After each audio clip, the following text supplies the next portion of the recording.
கர்த்தருடைய பரிசு நாமம் மையப்படுவதாக. கர்த்தர் கொடுத்த நல்ல இந்த உயிர்த்தெழுந்த நாளின் ஆராதனை விளக்க கர்த்தரை நன்றியோடு ஸ்தோத்திரிக்கிறேன்.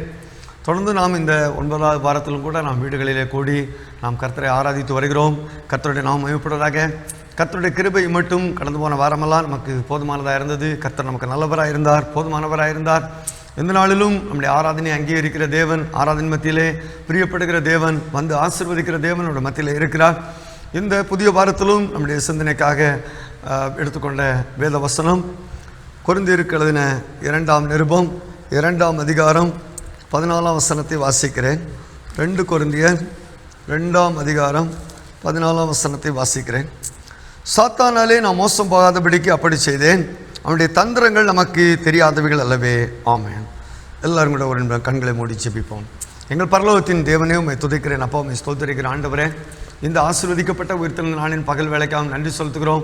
இம்மட்டு நீர் பாராட்டின எல்லா கிருபைக்காக இறக்கங்களுக்காக ஸ்தோத்திரம். கடந்து போன வாரமெல்லாம் உடைய பிள்ளைகளோடு கூட இருந்து நீர் வழிநடத்தும் தயவுக்காக நன்றியோடு ஸ்தோத்திரிக்கிறேன் ஐயா. எங்களுடைய சபையின் பிள்ளைகள் ஒரு குறிப்பிட்ட நேரத்தில் உம்முடைய சமூகத்திலே கூடி வந்து உம்மை ஆராதிக்க தொழுது கொள்ள கொடுத்த மேலான கிருபைக்காக ஸ்தோத்திரிக்கிற ஆண்டவரே. இந்த வாரத்திலும் நாங்கள் கேட்க போகிற அந்த செய்தியை கூட எங்களுக்கு ஆசீர்வதித்து தருவீராக. இந்த வசனத்தை நீர் எங்களுக்கு ஆசீர்வதித்து அபிஷேகத்தை பிட்டு தருவீராக என்று ஜெபிக்கிறோம். இதை உட்கொண்டு நாங்கள் பலனடைய உடைய நாமத்தை மயமப்படுத்த உமக்கென்று சாட்சியாக ஜீவிக்க உதவி செய்வீராக என்று ஜெபிக்கிறோம். ஆமென். நன்றியோடு ஸ்தோத்திரிக்கிறேன் அப்பா. இந்த வார்த்தைகளை கேட்கிற செவியும் கீழ்ப்படுகிற இருதயத்தின் கட்டளையிடும் சத்துரு இந்த வசனத்தை பொறிக்கப்படாதபடி கர்த்தர் தாமே நம்மளுடைய இருதயத்தில் பதித்தெழுவீராக என்று ஜெபிக்கிறோம். இதை கொண்டு அந்த 1, 30, 60, 100 பலன் கொடுக்க உதவி செய்யும். முற்றிலும் பொறுப்படுத்திக் கொள்ளும். இயேசுவின் நாமத்தில் பிதாவே. மீண்டுமாக அந்த வேத வசனத்தை வாசிக்கிறேன். கொரிந்தியருக்கு எழுதின 2ஆம் நிருபம் 2ஆம் அதிகாரம் 11ஆம் வசனத்திலே, சாத்தானாலே நான் மோசம் போகாதபடிக்கு அப்படி செய்தேன், அவனுடைய தந்திரங்கள் நமக்கு தெரியாதவைகள் அல்லவே என்று சொல்லி பார்க்கிறோம். ஆம், பிரியமான தேவனுடைய ஜனமே, நாம் கடந்த வாரத்திலே தள்ளப்பட்ட தூதனும் அவனால் தள்ளப்பட்டவர்களையும் குறித்து கூட நாம் பார்த்தோம். ஆண்டவர் தேவதனை உண்டாக்கினார், தேவதூதனை உண்டாக்கினார். தேவதூதன் பாவம் செய்ததினாலே அவன் தள்ளப்பட்டான். தள்ளப்பட்ட தூதன் வானமண்டலத்தின் பொல்லாத ஆவியாக, வானமண்டலத்தில் லோகாதிபதியாக வானமண்டலங்களை சுற்றித் திரிகிறான். அவன் இன்றைக்கும் தேவனுடைய பிள்ளைகளை, தேவனுடைய ஊழியர்களை அவன் கீழே விழத்தட்டுவதற்கு, விழுங்குவதற்கு அவன் ஆயத்தமாய் சுற்றித் திரிகிறான்ங்கிற காரியத்தை குறித்து பார்த்தோம். தொடர்ந்து இந்த நாளிலும் கூட அவனுடைய தந்திரங்கள் நமக்கு தெரியாதவைகள் அல்லவே என்று சொல்லி பவுல் அப்போஸ்தலன் சொல்கிறதை பார்க்கிறோம். விசேஷமாக சாத்தான் என்று சொன்னாலே அவன் மோசம் போக்குகிறவன் என்று சொல்லி அங்கே சொல்லி இருக்கிறதை பார்க்கிறோம். நீங்கள் வெளிப்படுத்தின விசேஷத்திலே 12ஆம் அதிகாரத்திலே 9ஆம் வசனத்தை வாசிப்பீர்களானால், உலகம் அனைத்தையும் மோசம் போக்குகிற பிசாசு என்னும் சாத்தான் என்று சொல்லப்பட்ட பழைய பாம்பாகிய பெரிய வலு சர்ப்பம் தள்ளப்பட்டது. அது பூமியிலே விழ தள்ளப்பட்டது. அதனோடு கூட அதை சேர்ந்த தூதரும் தள்ளப்பட்டார்கள் என்று சொல்லி பார்க்கிறோம். உலகம் அனைத்தையும் மோசம் போக்குகிற பிசாசு என்று சொல்லி அங்கே பிசாசை குறித்து, சாத்தானை குறித்து, பழைய பாம்பாகிய பெரிய வலு சர்ப்பத்தை குறித்து அங்கே சொல்லி இருக்கிறதை பார்க்கிறோம். பிசாசானவன் அங்கே அவன் தள்ளப்பட்டவன், அவன் உலகத்தை மோசம் போக்குகிறவன் என்று சொல்லி அங்கே நாம் பார்க்கிறோம். இன்றைக்கும் நம்முடைய வாழ்க்கையில் கூட பிசாசானவன் பல விதங்களிலே, குடும்பங்களிலே, சபைகளிலே, ஊழியத்திலே அவன் போராடுவதை பார்க்கிறோம். பிசாசானவன் நமக்கு நேருக்கு நேரம் வந்து நம்மிடத்தில் யுத்தம் பண்ணுவதையோ, சண்டை போடுவதையோ, அல்லது எதிர்த்து நிற்பதையோ, அல்லது மற்ற காரியங்களையும் நாம் பார்க்க முடியாது. பிசாசானவன் நேருக்கு நேரம் வந்து அவனை அடையாளம் கண்டு கொள்ளலாம். வேதவசனம் சொல்கிறது அவன் தந்திரசாலி என்று சொல்லி வேதவசனம் சொல்கிறதை பார்க்கிறோம். நீங்கள் ஆதியாகமத்தின் புஸ்தகத்திலே 3ஆம் அதிகாரத்திலே இங்கே வாசித்து பார்ப்பீர்களானால், தேவனாய் கர்த்தர் உண்டாக்கின சகல காட்டு ஜீவன்களை பார்க்கலாம் சர்ப்பமானது தந்திரமுள்ளதாக இருந்தது என்று சொல்லி பார்க்கிறோம். ஆகவே பிசாசனுடைய தந்திரங்கள், பிசாசானவன் இன்றைக்கு தேவனுடைய பிள்ளைகளை அவன் தந்திரத்தினாலே தள்ள நினைக்கிறான், தந்திரத்தினாலே விழப்பண்ண நினைக்கிறான். அவனுடைய ஞானத்தினாலே, அவனுடைய தந்திரத்தினாலே அவன் தேவ பிள்ளைகளை, தேவ ஊழியர்களை, விசுவாசிகளை, அதாவது விதமாக சொல்ல போனால் நமக்கு எதிராக வந்து நம்மை தள்ளுவதை விட நம்மோடு கூட வந்து நம்மோடு கூட பழகுகிற விசுவாசிகள், உடன் ஊழியர்கள் அல்லது உறவினர்கள், நம்மோடு வேலை செய்கிறவர்கள், இவளோடு சேர்ந்து நம்மோடு கூட வந்து நம்மை ஆண்டவரை விட்டு பிரிக்கும்படியாக, ஆண்டோடைய அன்பை விட்டு பிரிக்கும்படியாக, ஆண்டோடைய ஐக்கியத்தை விட்டு பிரிக்கும்படியாக, நமக்குள்ளே பண ஆசையை, பொருளாசையை, இன்னும் கூட உலகத்தின் இச்சைகளை, உலகத்தின் சிற்றின்பங்களை, இவைகளை கொடுத்து நம்மை தேவனுடைய பிரமாணத்தை விட்டு மீறும்படி, தேவனுக்கு விரோதமாய் பாவம் செய்யும்படி, தேவனுக்கு கீழ்ப்படியாமல் போகும்படி, அல்லது தேவனை விட்டு, தேவனுடைய சபையை விட்டு, தேவனுடைய ஊழியரை விட்டு நம்ம பிரிக்கக்கூடிய ஒரு நிலைமையை பார்க்கிறோம். பிசாசானவன் நம்மை ஆண்டவரை விட்டு பிரிக்காதபடி நம்மை அவனால் ஒன்று செய்ய முடியாது. நாம் ஆண்டவருக்கு பயந்து ஆண்டவருடைய வழியில் நடக்கும்போது, ஆண்டவருக்கு கீழ்ப்படியும் போது அவனால் நம்மை ஒன்றும் சேதப்படுத்த முடியாது, ஒன்று மேற்கொள்ள முடியாது. அதனால் அவன் தந்திரமாக எப்படியாவது தேவ பிள்ளைகளை ஆண்டவரை விட்டு பிரிக்க வேண்டும், ஆண்டவருடைய அன்பை விட்டு பிரிக்க வேண்டும், ஆண்டவருடைய ஊழியரை விட்டு பிரிக்க வேண்டும், ஆண்டவருடைய சபையை விட்டு பிரிக்க வேண்டும். பிரித்து விட்டால் அவர்களை எளிதாக விளத்திட்டு விடலாம் என்பது அவனுடைய திட்டமும் அவனுடைய நோக்கமாக இருக்கிறது. ஆகவே தேவனுடைய பிள்ளைகளாக நாம் இந்த சத்துருவினுடைய வலைக்கு, இந்த கண்ணிக்கு நாம் தப்பித்துக் கொள்ளும்படியாக நாம் கர்த்தருக்குள் உறுதியாக இருக்க வேண்டும், கர்த்தருடைய சத்தியத்திலே உறுதியாக இருக்க வேண்டும். இந்த நாளிலும் கூட இந்த பிசாசுடைய தந்திரத்தினாலே வஞ்சிக்கப்பட்ட ஒரு சிலரையும் அவர்கள் வஞ்சிக்கப்பட்ட விதத்தையும் குறித்து நான் வேத புஸ்தகத்திலிருந்து தியானிக்க விரும்புகிறேன். நீங்கள் ஆதியாகமத்தின் புஸ்தகத்திலே இந்த 3ஆம் அதிகாரத்திலே நாம் பார்க்கிறோம், தேவனாய் கர்த்தர் உண்டாக்கின சகல காட்டு ஜீவன்களை பார்க்கிறோம். சர்ப்பமானது தந்திரமுள்ளதாக இருந்தது.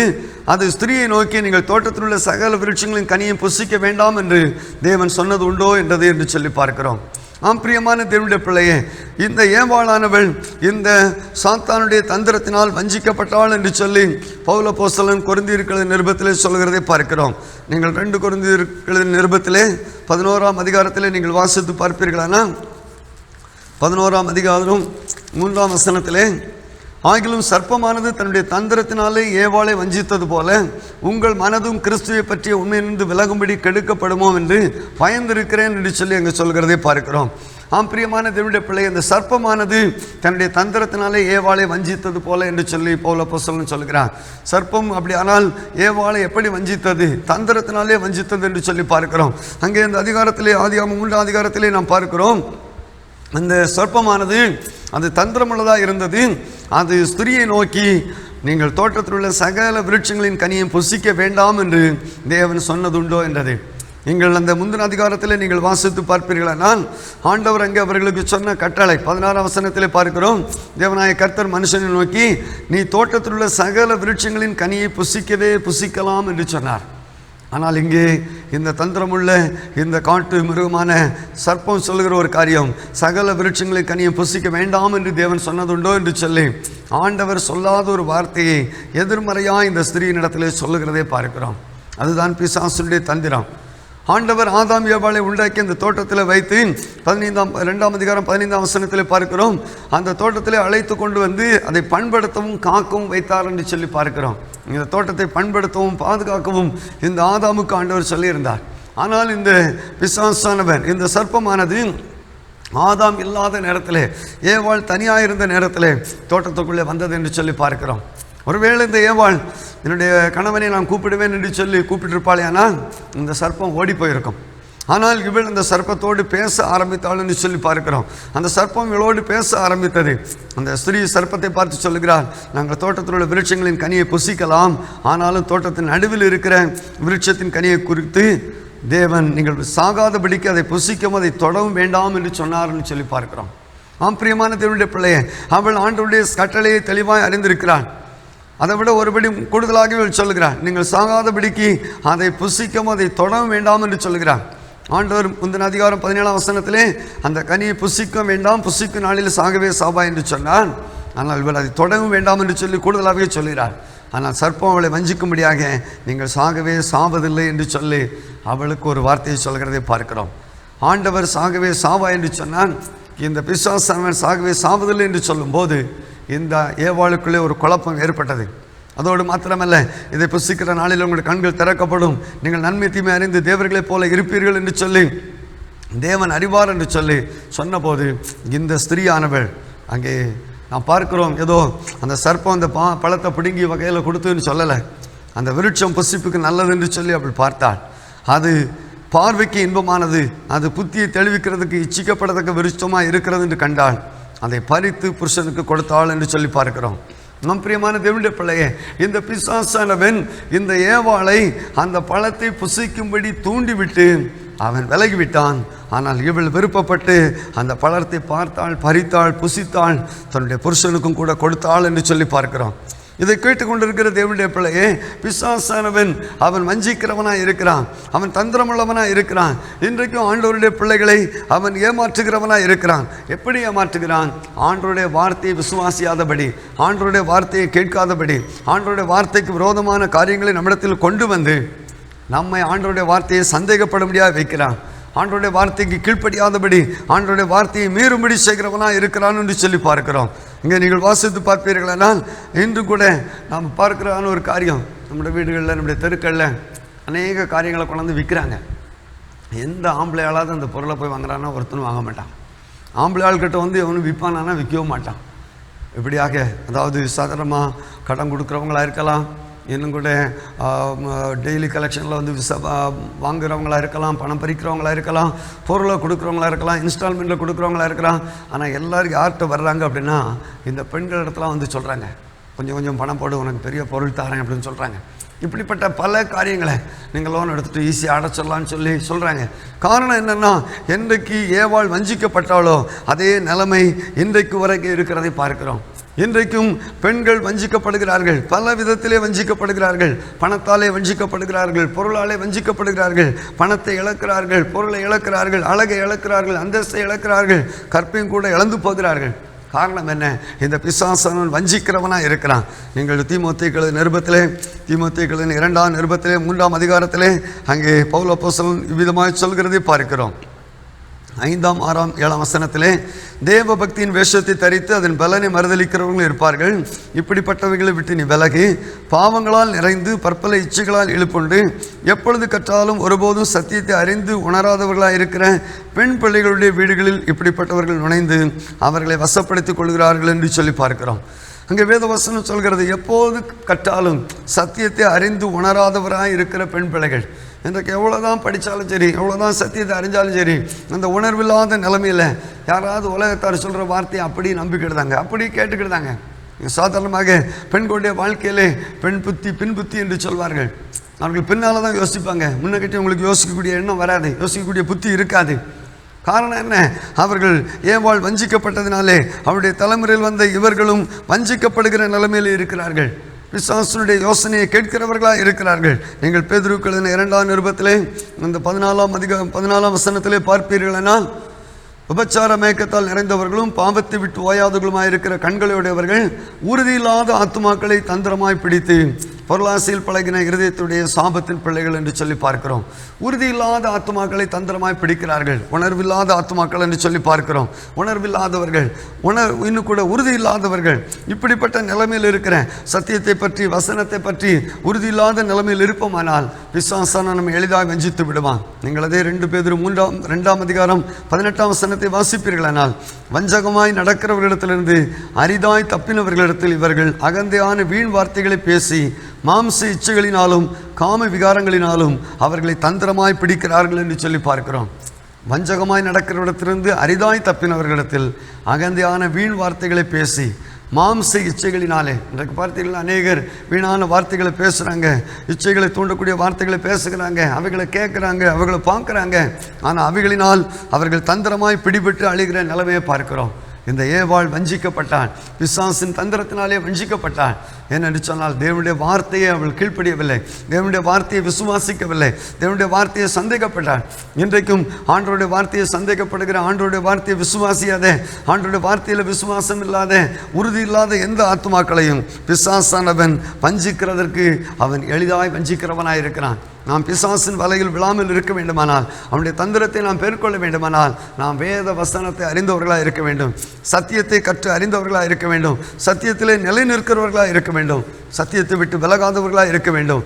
இந்த பிசாசனுடைய கிரியைகளை குறித்து இயேசு கிறிஸ்து விதமாய் சொன்னார். யோவான் எழுதின சுவிசேஷத்திலே அங்கே நீங்கள் 8ஆம் அதிகாரம் 44ஆம் வசனத்திலே வாசிப்பீர்களானால், நீங்கள் உங்கள் பிதாவாகிய பிசாசினால் உண்டானவர்கள், உங்கள் பிதாவினுடைய இச்சையின்படி செய்ய மனதாக இருக்கிறீர்கள்.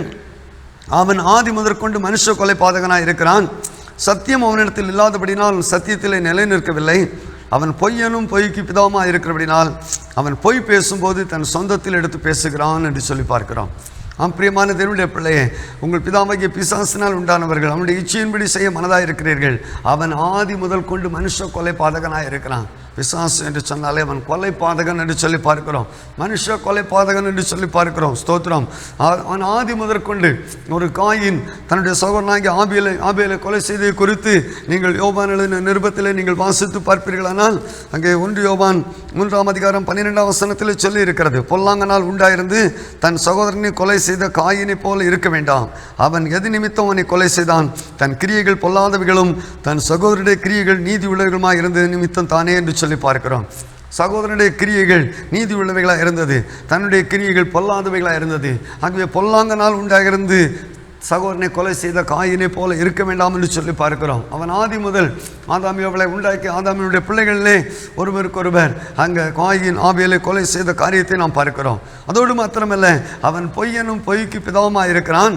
அவன் பொய் பேசும்போது சொந்தத்திலிருந்து எடுத்து பேசுகிறான்னு சொல்லி பார்க்கிறோம். விதமாக பிசாசனுடைய அடையாளம், அவன் கொலைபாதகனாக இருக்கிறான், அவன் பொய்யனாக இருக்கிறான். இன்னும் யோவான் எழுதின சுவிசேஷம் 10ஆம் அதிகாரத்திலே 10ஆம் வசனத்தை நீங்கள் வாசிப்பீர்களானால், திருடன் திருடவும் கொல்லவும் அழிக்கவும் வருவான் என்று வேறொன்றுக்கும் வரான் என்று சொல்லி பார்க்கிறோம். அவ்விதமாக திருடன் திருடவும் கொல்லவும் அழிக்கவும் வருவான். அவன் திருடனாக இருக்கிறான் என்று சொல்லி வேதவசனம் சொல்கிறது. அவன் மனதில் இருக்கிற சந்தோஷத்தை திருடுகிறான், சமாதானத்தை திருடுகிறான், கையில் இருக்க பணத்தை திருடுகிறான். ஸ்தோத்திரம். அவன் விதமாக ஜீவனை திருடுகிறவனாக இருக்கிறான். இயேசு சொன்னார், நானும் அவைகளுக்கு ஜீவனை கொடுக்கவும் அது பரிபூர்ணப்படவும் வந்தேன் என்று சொன்னார். இன்றைக்கு ஜீவனை பரிபூர்ணப்படுத்துகிற ஆண்டவர் ஒரு பக்கம் இருக்கிறார், ஜீவனை அழிக்கிற ஜீவனை கெடுக்கிற பிசாசு ஒரு பக்கம் இருக்கிறார். தேவனுடைய பிள்ளைகளான வாழ்க்கையிலே இந்த ஜீவனை கொடுக்கிற ஆண்டவரை அறிந்து கொள்ள வேண்டும், ஜீவனை கொடுக்கிற ஆண்டவரை விசுவாசிக்க வேண்டும். இந்த ஜீவனை கெடுக்கிற ஜீவனை அழிக்கிற மோசம் போக்குற இந்த பிசாசை அவனுடைய தந்திரங்களையும் நாம் அறிந்து கொள்ள வேண்டும். இன்றைக்கு அறியாதபடி ஊழியர்களும் கூட விசுவாசிகளும் கூட தேவனை அறிந்த பரிசுத்தவான்களும் கூட பிசாசானவர்களை விளத்தட்டுகிறவனாக இருக்கிறான். வேதத்திலே நீங்கள் ராஜாக்களுடைய புஸ்தகத்திலே 2 ராஜாக்களுடைய புஸ்தகத்திலே 5ஆம் அதிகாரத்திலே நீங்கள் இங்கே வாசித்து பார்ப்பீர்களானால் 2 ராஜாக்கள் 5ஆம் அதிகாரத்திலே 26, 27 வசனத்திலே விதமாய் அந்த எலிசா தீர்க்கதரிசி சொல்கிற காரியத்தை பார்க்கிறோம். அப்பொழுது அவன் இவனை பார்த்து, அந்த மனுஷன் உனக்கு எதிர்கொண்டு வர தன் ரதத்திலிருந்து இறங்கி திரும்புகிற போது என் மனம் உன்னுடனே கூட செல்லவில்லையா? பணத்தை வாங்குகிறதற்கும் வஸ்திரங்களையும் ஒலிவத்தோப்புகளையும் திராட்சை தோட்டங்களையும் ஆடு மாடுகளையும் வேலைக்காரரையும் வேலைக்காரிகளையும் வாங்குகிறதற்கும் இது காலமா? ஆகையால் நாகமானின் குஷ்டரோகம் உன்னையும் உன் சந்ததியாரையும் என்றைக்கும் பிடித்திருக்கும் என்றார். உடனே அவன் உறைந்த மலை நிறமான குஷ்டரோகியாகி அவன் சமூகத்தை விட்டு புறப்பட்டு போனான் என்று சொல்லி பார்க்கிறோம். பிரியமான தேவனுடைய பிள்ளையே, இந்த சம்பவங்கள் நமக்கு நன்றாக தெரியும். சீரியா ராஜாவினுடைய படைத்தளபதி ஆகிய நாகமான் அவன் இஸ்ரவேல் தேசத்தில் இருக்கிற எலிசா தீர்க்கதரிசியிடத்தில் வந்து தன்னுடைய சிறு பிள்ளையிலிருந்து தனக்கு சரீரத்தில் காணப்பட்ட அந்த குஷ்டரோகத்தை நீங்கி சுகமாகி திரும்பி போகிறதை பார்க்கிறோம். பிரியமான தேவனுடைய பிள்ளையை, இவன் நெடுந்தூரம் பிரயாணப்பட்டு வந்து எலிசாவுடைய வீட்டிற்கு வந்து எலிசா தன்னை தொட்டு சொஸ்தமாக்குமான்னு சொல்லி நினைத்தான். ஆனால் எலிசா அந்த யோர்தான் ஆற்றிலே போய் நீர் 7 தரம் மூழ்கி எந்திரியும் என்று சொன்ன போது அவன் அந்த வார்த்தையின்படி செய்ய மனதில்லாதிருந்தான். முதலாவது பிற்பாடு தன்னுடைய வேலைக்காரனுடைய வார்த்தையை கேட்டு அவன் 7 தரம் மூழ்கி எழுந்த போது அவனுடைய மாம்சம் ஒரு சிறு பிள்ளையின் போல் மாம்சத்தை போல மாறிற்று என்று சொல்லி நான் பார்க்கிறோம். இந்த சுகம் கிடைத்தவுடனே அவன் எலிசாவுடைய வீட்டிற்கு வந்து, இஸ்ரவேலில் இருக்கிற தேவனை போல வேறொரு தேவன் இல்லை, ஆகவே என்னுடைய கையிலே ஒரு காணிக்கையை வாங்கி கொள்ள வேண்டும் என்று சொன்னான். ஆனால் எலிசா தீர்க்கதரிசி அவனிடத்தில் காணிக்கையை வாங்கவில்லை. ஏனென்று சொன்னால், நான் காணிக்கையை கொடுத்ததுனாலே எனக்கு அந்த சுகம் கிடைத்தது என்று சொல்லி இவன் தன்னுடைய தேசத்திலே போய் சொல்லிவிடக்கூடாது என்பதற்காக இன்றைக்கு அநேக ஜனங்கள் ஏதோ ஆண்டவர் காணிக்கை கொடுத்துட்டா சுகம் கிடைக்கும்னு நினைக்கிறாங்க. காணிக்கை கொடுக்கறதுனால ஆண்டவர் சுகமாக்குற ஆண்டவர் அல்ல. ஆண்டவர் உங்கள் மேல் அன்பு வைத்து இரக்கம் பாராட்டி கிருபை பாராட்டி உங்களுடைய வேண்டுதலை கேட்டு உங்களுக்கு சுகம் கொடுக்கிறார், அற்புதத்தை கொடுக்கிறாரே ஒழிய ஆண்டவருக்கு லஞ்சம் கொடுத்து காணிக்கை கொடுத்து ஆண்டவரிடத்தில் நீங்கள் எதையும் பெற்றுக்கொள்ள முடியாது. ஆகவே எலிசா தீர்க்கதரிசி இந்த காணிக்கையை வாங்கி கொள்ளவில்லை. அவன் வாங்குறதில் என்று சொல்லி அங்கே சொன்னதுனால அவன் வருந்தி கேட்டதினாலும் அவன் தட்டுதல் பண்ணி அனுப்பிவிட்டான்னு சொல்லி பார்க்கிறோம்.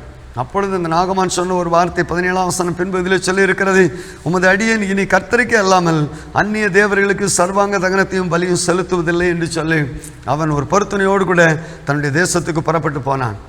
அப்படி போகிற வழியிலே தான் இந்த எலிசா தீர்க்கதரிசியுடைய வேலைக்காரன் ஆகிய கேயாசி, அங்கே 20ஆம் வசனத்திலே வாசிப்பீர்களானால், தேவனுடைய மனுஷனாகிய எலிசாவின் வேலைக்காரன் கேயாசி என்பவன் தன் சீரியாவின் ராஜா நாகமான் கொண்டு வந்ததை என் ஆண்டவன் அவன் கையில் வாங்காமல் அவனை விட்டுவிட்டார்.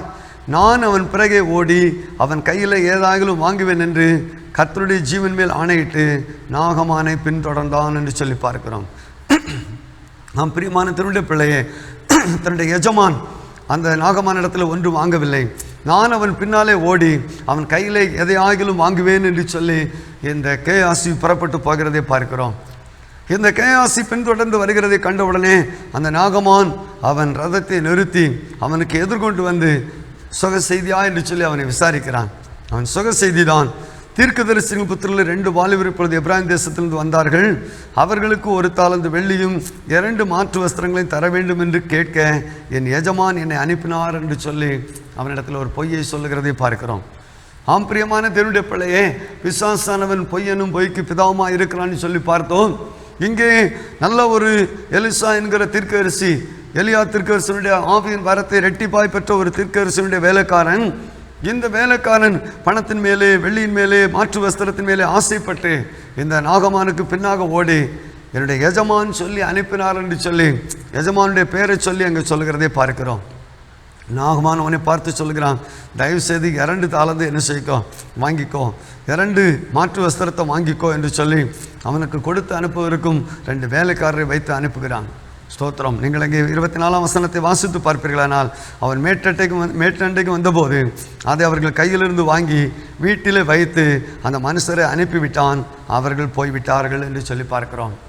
ஆம் பிரியமான தேவனுடைய பிள்ளையே, இந்த எலிசா தீர்க்கதரிசி சொல்லாத ஒரு காரியத்தை சொன்னதாக நாகமானிடத்திலே போய் அவன் 2 தாளந்து வெள்ளியையும் 2 மாற்று வஸ்திரங்களையும் வாங்கி கொண்டு தன்னுடைய வீட்டிலே கொண்டு வைத்துவிட்டு அவன் தீர்க்கதரிசியினிடத்தில் வருகிறான். தீர்க்கதரிசிக்கு முன்பாக வந்து நிற்கிறான். அப்பொழுது தீர்க்கதரிசி, கேயாசியே, நீ எங்கே இருந்து வந்தா என்று எலிசா கேட்டதற்கு, உமது அடியான் எங்கும் போகவில்லை என்று சொல்லி ஒரு பெரிய பொய்யை சொல்கிறதை பார்க்கிறோம். ஆம் பிரியமான தேவனுடைய பிள்ளையே, அங்கே நாகமானிடத்தில் ஒரு பொய் சொன்னான், என்னுடைய எஜமான் வாங்கி வர சொன்னார் என்று சொல்லி. இங்கே கேட்கும் போது நான் எங்கேயுமே போகவில்லை என்று சொல்லுகிறான். ஆனால் தீர்க்கதரிசி அவனை பார்த்து சொல்கிற ஒரு காரியத்தை நீங்கள் கேட்பீர்களானால், அந்த மனுஷன் உனக்கு எதிர்கொண்டு வர தன் ரதத்திலிருந்து இறங்கி திரும்புகிற போது என் மனம் உன்னோடு கூட செல்லவில்லையா? பணத்தை வாங்குகிறதற்கும் வஸ்திரங்களையும் ஒலிவு தோப்புகளையும் திராட்சை தோட்டங்களையும் ஆடு மாடுகளையும் வேலைக்காரரையும் வேலைக்காரையும் வாங்குறதற்கு இது காலமா என்று சொல்லி அங்கே சொல்கிறதை பார்க்கிறோம். அந்த மனுஷன் ரதத்திலிருந்து இறங்கி திரும்புகிற போது என் மனம் உன்னோடு செல்லவில்லையா என்று சொல்லி கேட்கிறதை பார்க்கிறோம். ஆம் பிரியமான தேவனுடைய பிள்ளையை, சத்தியத்தை அறிந்த ஒரு ஊழியக்காரன், எலிசா தீர்க்கதரிசியுடைய வேலைக்காரன், அங்கே அவர் சொல்லுகிறார், என் மனம் உன்னோடு செல்லவில்லையா, அல்லது என் மனம் உன்னோடு பேசவில்லையா? நீ இப்படி என் பேரை சொல்லி பொய் சொல்லி நீ கேட்டிருக்கியே என்று சொல்லி அங்கே சொல்லுகிறதை பார்க்கிறோம். நீங்கள் ஏசாயா தீர்க்கதரிசன புஸ்தகத்திலே 30ஆம் அதிகாரத்திலே 21ஆம் வசனத்தை வாசிப்பீர்களானால் அங்கே வேத வசனம் விதமாய் சொல்லுகிறது. ஏசாயா 30:21, நீங்கள் வலதுபுறமாய் சாயும் போதும் இடதுபுறமாய் சாயும் போதும் வழி இதுவே, இதில் நடவுங்கள் என்று உங்களுக்கு பின்னாலே சொல்லும் வார்த்தையை உங்கள் காதுகள் கேட்கும் என்று சொல்லி இருக்கிறது. நாம் வலதுபுறமோ இடதுபுறமோ சாயும் போது வழி இதுவே, இதில் நடவுங்கள் என்று சொல்லி உங்களுக்கு பின்னாலே சொல்லும் வார்த்தையை உங்கள் காதுகள் கேட்கும் என்று சொல்லி எங்கள் தீர்க்கதரிசி சொல்லி இருக்கிறதே பார்க்கிறோம். தேவனுடைய பிள்ளைகள் தேவனுடைய வழியை விட்டு விலகும் போது, வலதுபுறமோ இடதுபுறமோ விலகும் போது நமக்கு பின்னாலே ஒரு சத்தம் கேட்கும். இது பிசாசுடைய தந்திரம்ப்பா, இதில் நீ விழுந்து போகாத, நீ பொய் சொல்லாத, நீ போய் வஞ்சனையாக அந்த காரியத்தை வாங்காதன்னு சொல்லி அந்த சொல்லுகிற சத்தம் இந்த கேயாசியுடைய காதிலே கேட்கத்தான் செஞ்சது. ஆனாலும் கேயாசி தன் இருதயத்தை கடினப்படுத்தி கொண்டு அங்கே அந்த வெள்ளியையும் அந்த மாத்து வஸ்திரத்தையும் வாங்கி கொண்டு வந்தான்னு சொல்லி பார்க்கிறோம். தீர்க்கதரிசி அவனை பார்த்து கேட்குற ஒரு காரியம் என்னவென்றால், பணத்தை வாங்குகிறதற்கும் வஸ்திரங்களையும் ஒலிவு தோப்புகளையும் திராட்சை தோட்டங்களையும் ஆடு மாடுகளையும் வேலைக்காரரையும் வேலைக்காரையும் வாங்குறதற்கு இது காலமா என்று சொல்லி கேட்கிறார்.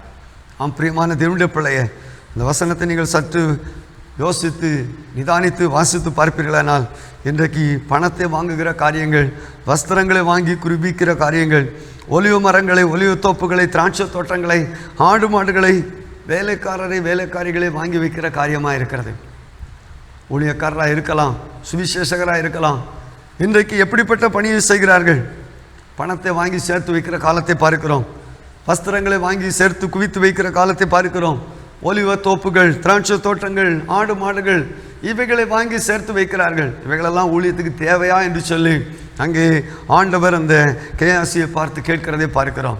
இதை கேட்டுக்கொண்டு இருக்கிற தேவனுடைய பிள்ளையே, ஆண்டவருடைய ஊழியத்திற்கு எது தேவை அதை வாங்கினா போதும்.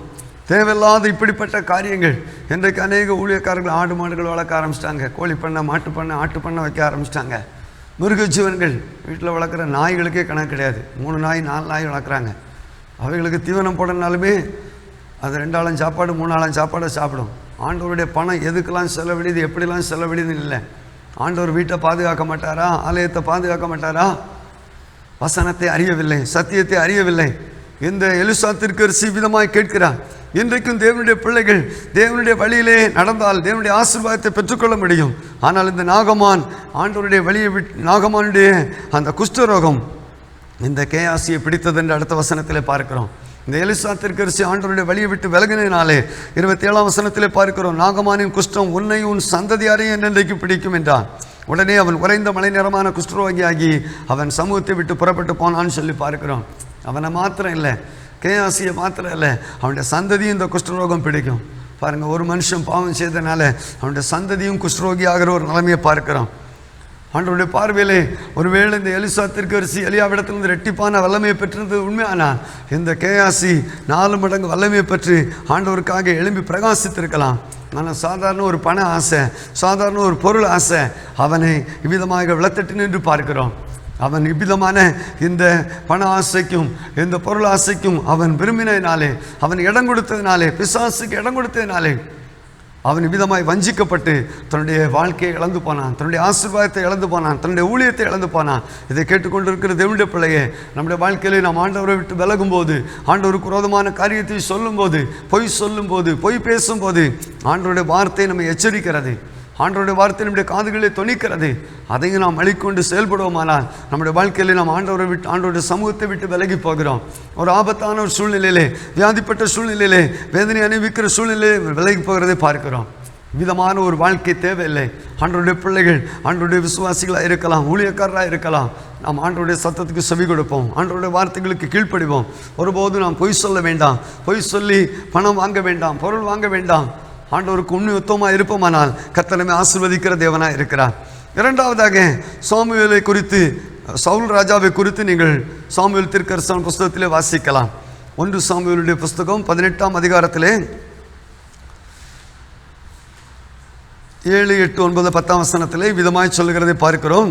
அந்த ஸ்திரீகள் ஆடி பாடுகையில் சவுல் கொண்டது 1000, தாவீது கொண்டது 10,000 என்று முறைமுறையாக பாடினார்கள். அந்த வார்த்தை சவுலுக்கு விசனமாக இருந்தது. அவன் மிகுந்த எரிச்சலடைந்து தாவீதுக்கு 10,000, எனக்கும் 1000 கொடுத்தார்கள், இன்னும் ராஜாங்கம் மாத்திரம் அவனுக்கு குறைவாக இருக்கிறது என்று சொல்லி அந்நாள் முதற்கொண்டு சவுல் தாவீதை காய்மகாரமாய் பார்த்தான். மறுநாளிலே தேவனால் விடப்பட்ட பொல்லாத ஆவி சவுல் மேல் இறங்கிற்று. அவன் வீட்டுக்குள்ளே தீர்க்கதரிசனம் சொல்லி கொண்டிருந்தான் சொல்லி பார்க்கிறோம். பிரியமான தேவனுடைய பிள்ளையே, இந்த சவுலை கர்த்தர் ராஜாவாக ஏற்படுத்தி வைத்தார். ஆனால் சவுல் ஆண்டவருக்கு பிரியமில்லாத காரியத்தை செய்ததினாலே கர்த்தர் தாவீதை அவனுடைய சார்பிலே அங்கே ராஜாவாக அபிஷேகம் பண்ணினார். ஆனால் இன்னும் தாவீது ராஜ்யபாரத்தை பொறுப்பெடுக்கவில்லை. ஆனால் ஒரு முறை இந்த தாவீதினுடைய உடன் பிறந்த சகோதரர்கள் அங்கே பெலிஸ்தரோடு யுத்தம் பண்ண யுத்த களத்துக்கு சென்றிருக்கும் போது தாவீது அங்கே அவர்களை பார்க்கும்படி போனவன் அந்த பெலிஸ்தனை யுத்தத்திலே ஜெயித்தான் என்று சொல்லி பார்க்கிறோம். ஜெயித்து அந்த கோலியாத்தினுடைய தலையை கொண்டு வந்து சவுல் ராஜாவின் இடத்துல கொடுக்கிறான். அவன் அதை சந்தோஷமாக தாவீதை குறித்து பெருமையாய் மெச்சிக்கொள்கிற ஒரு காரியத்தை பார்க்கிறோம். ஸ்தோத்திரம். ஆனால் அதே சமயத்திலே சவுலுக்கு தாவீதின் மேலே ஒரு பொறாமை, ஒரு எரிச்சல். அங்கே ஜனங்கள் தாவீதை குறித்து ஒரு பாடல் பாடுகிறார்கள். சவுல் கொண்டது 1000, தாவீது கொண்டது 10,000 என்று சொல்லி முறைமுறையாய் பாடினார்கள் என்று சொல்லி பார்க்கிறோம். ஒரு பக்கத்தில் நிற்கிற ஸ்திரீகள் சவுல் கொண்டது 1000 சொல்கிறாங்க, அடுத்த பக்கத்தில் நிற்கிற ஸ்திரீகள் தாவீது கொண்டது 10,000 சொல்லி பாடுகிறார்கள். இந்த வார்த்தை சவுலுக்கு விசனமாக இருந்தது. அவன் மிகுந்த எரிச்சல் அடைந்தான் என்று சொல்லி வேதவசனம் சொல்கிறது. பிரியமான தேவனுடைய பிள்ளையே, கர்த்தர் தாவீதை அபிஷேகம் பண்ணி இருக்கிறார். தாவீதுக்கு அதிகாரத்தை கொடுத்தார், வல்லமையை கொடுத்தார், ஒரு கோலியாத்தை வீழ்த்தத்தக்க ஒரு கிருபையை கொடுத்தார். சவுல் ராஜாவால் யுத்தம் பண்ண முடியவில்லை, சவுல் ராஜாவால் இந்த காரியத்தில் ஜெயிக்க முடியவில்லை. ஆனால் தாவீது போய் இப்படிப்பட்ட யுத்தத்தை பண்ணி ஜெயித்த போது அதை குறித்து இந்த சவுல் முதலாவது சந்தோஷப்பட்டான். ஆனால் இப்பொழுது ஜனங்கள் எல்லாரும் தாவீதை புகழ்வதை பார்த்த உடனே, ஐயோ நான் ராஜாவாக இருந்து என்ன பிரயோஜனம், என்னுடைய புகழ்ச்சியெல்லாம் தாவீதுக்கு போயிட்டேன்னு சொல்லி தாவீதின் மேலே இவனுக்கு பொறாமை ஏற்பட்டது, எரிச்சல் ஏற்பட்டது, விசனம் ஏற்பட்டது. தாவீதை காய்மகாரமாய் பார்த்தான்னு சொல்லி பார்க்கிறோம். அடுத்த வசனத்திலே அந்த தேவனால் விடப்பட்ட பொல்லாத ஆவி இந்த சவுல் ராஜாவை பிடித்தது என்று சொல்லி பார்க்கிறோம். பிரியமான தேவனுடைய பிள்ளையே, சவுலுடைய வாழ்க்கையிலே கர்த்தர் அவனை ராஜாவாக ஏற்படுத்தினார். ராஜாவாக ஏற்படுத்தினோடு மாத்திரமல்ல, அவன் அபிஷேகம் பெற்று அந்த மலையிலிருந்து இறங்கி வரும்போது அவன் ஒரு தீர்க்கதரிசியாக கூட மாறினான்னு சொல்லி நீங்கள் 1 சாமுவேல் 10ஆம் அதிகாரத்திலே பார்க்கிறோம். ஆனால் சவுலை குறித்து சாமுவேல் சொன்னபடி அந்த சவுல் ராஜா கேட்கவில்லை, கீழ்ப்படியவில்லை. இங்கே வேதவசனம் சொல்கிறது, நீ 7 நாள் காத்திரு என்று சொல்லி அங்கே 1 சாமுவேல் 10ஆம் அதிகாரம் 8ஆம் வசனத்திலே சாமுவேல் தீர்க்கதரிசி சொல்லி அனுப்புகிறதை பார்க்கிறோம். ஆனால் சவுல் அதை செய்யாதபடி அவன், நீங்கள் 13ஆம் அதிகாரம் 12ஆம் வசனத்திலே, கில்காலில் பெலிஸ்தர் எனக்கு ரோமா வெந்து விடுவார்கள் என்றும் இன்னும் கர்த்தருடைய சமூகத்தை நோக்கி விண்ணப்பம் பண்ணவில்லை என்றும் எண்ணி துணிந்து சர்வாங்க தகன பலியை செலுத்தினேன் என்றான். ஆகவே இந்த சாமுவேல் வருமுன்னே இந்த சவுல் பலி செலுத்த ஆரம்பித்தான். சாமுவேல் தீர்க்கதரிசி வந்து சவுலை பார்த்து விதமாய் சொல்லுகிறார், நீ புத்தியீனமாய் செய்தீர், உம்முடைய தேவனாய கர்த்தர் உமக்கு விதித்த கட்டளையை கை கொள்ளாமல் போனேன். மற்றபடி கர்த்தர் இஸ்ரவேல் மேல் உம்முடைய ராஜ்யபாரத்தை என்றென்றைக்கும் ஸ்திரப்படுத்துவார். இப்பொழுது உம்முடைய ராஜ்யபாரம் நிலை நிற்காது என்று சொல்லுகிறதை பார்க்கிறோம். என்றைக்கு சவுல் ஆண்டவருடைய வார்த்தைக்கு கீழ்ப்படியவில்லையோ அன்றைக்கு ஆண்டவர் சொல்ல, உன்னுடைய ராஜ்யபாரம் நிலை நிற்காது. கர்த்தர் இருதயத்துக்கு ஏற்ற ஒருவனை தெரிந்தெடுத்து அவனை தலைவனாக சித்தம் கொண்டார் என்று சொல்லுகிறதை பார்க்கிறோம். இதை கேட்டுக்கொண்டு இருக்கிற தேவனுடைய பிள்ளையை, என்றைக்கு ஒரு தேவனுடைய பிள்ளை தேவனுடைய வார்த்தைக்கு கீழ்ப்படியவில்லையோ, தேவனுடைய வார்த்தைகளுக்கு செவி கொடுக்கவில்லையோ, அங்கே அவர்கள் பிசாசுக்கு இடம் கொடுக்கிறார்கள்.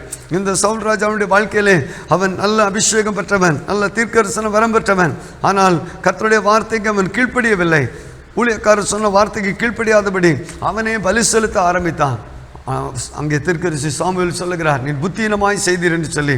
நீங்கள் எபேசியர் நிருபத்திலே 2ஆம் அதிகாரம் 2ஆம் வசனத்திலே வாசித்து பார்ப்பீர்களானால், நீங்கள் முற்காலத்திலே உலக வழக்கத்தை ஏற்றபடியாகவும் கீழ்ப்படியாமின் பிள்ளைகளிடத்தில் இப்பொழுது கிரியை செய்கிற ஆகாயத்து அதிகாரப்பூர்வமாகிய ஆவிக்கேற்றபடியாகவும் நடந்து கொண்டீர்கள் என்று சொல்லி பார்க்கிறோம்.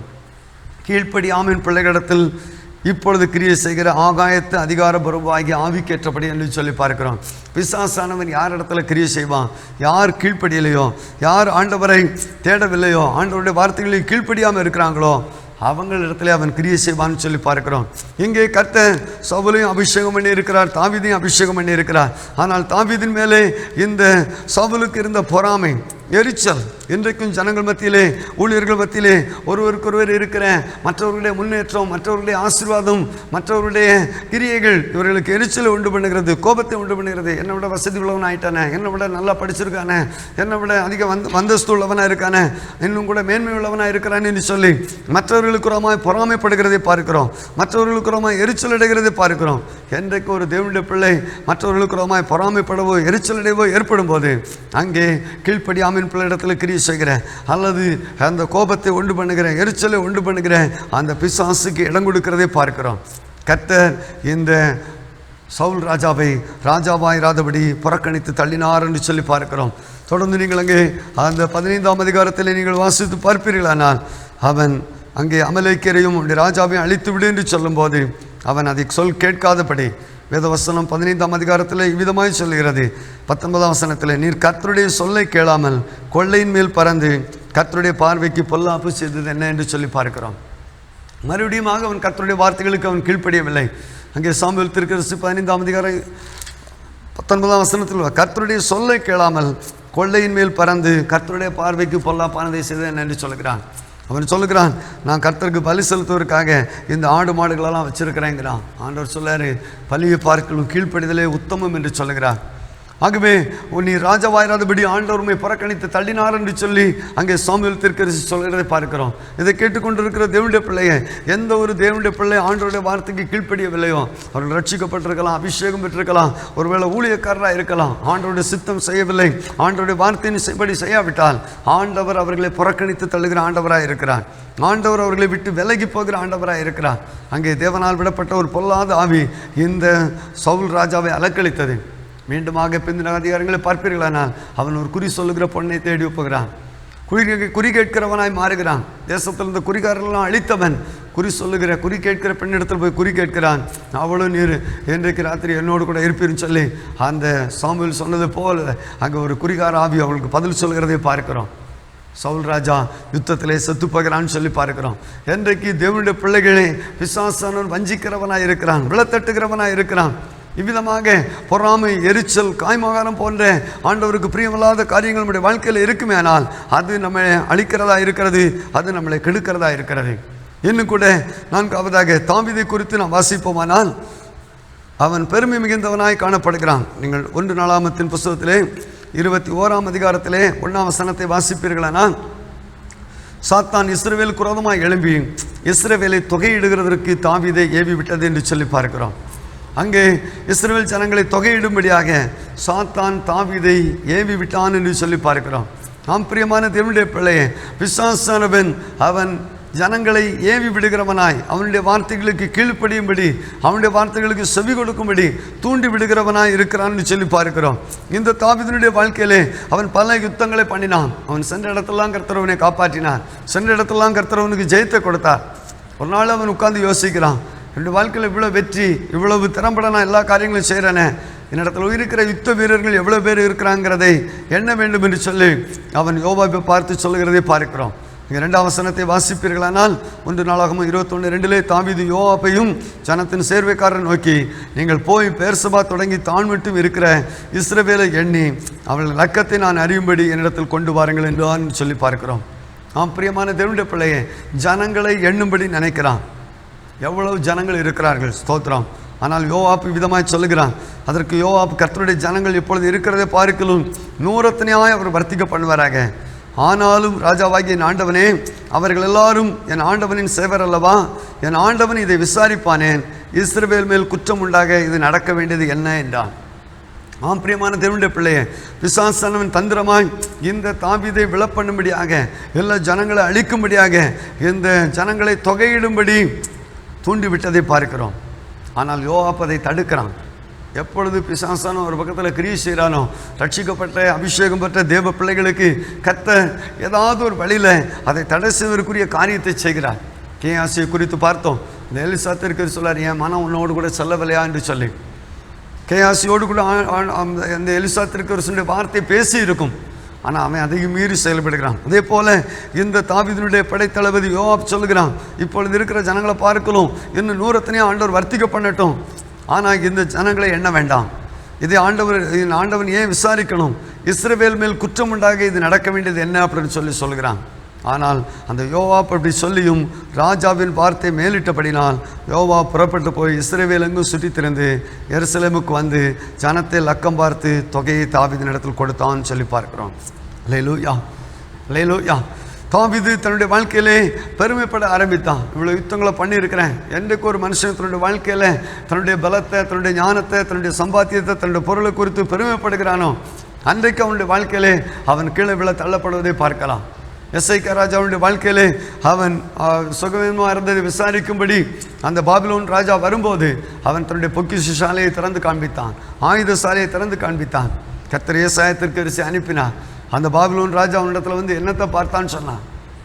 நான் காமிக்காத ஒன்றுமே இல்லை, எல்லாத்தையும் காமிச்சேன் அப்படி சொன்னான்.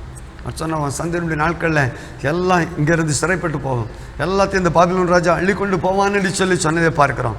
பிரியமான தேவனுடைய பிள்ளையே, என்றைக்கு நாம் நமக்கு இருக்கிறதை குறித்து பெருமை பாராட்டுகிறோமோ, மேன்மை பாராட்டுகிறோமோ, நமக்கு பிரியமானவைகள் நம்மை கண்ணை விட்டு அது எடுபட்டு போகும் என்று சொல்லி வேதவசனம் சொல்கிறது.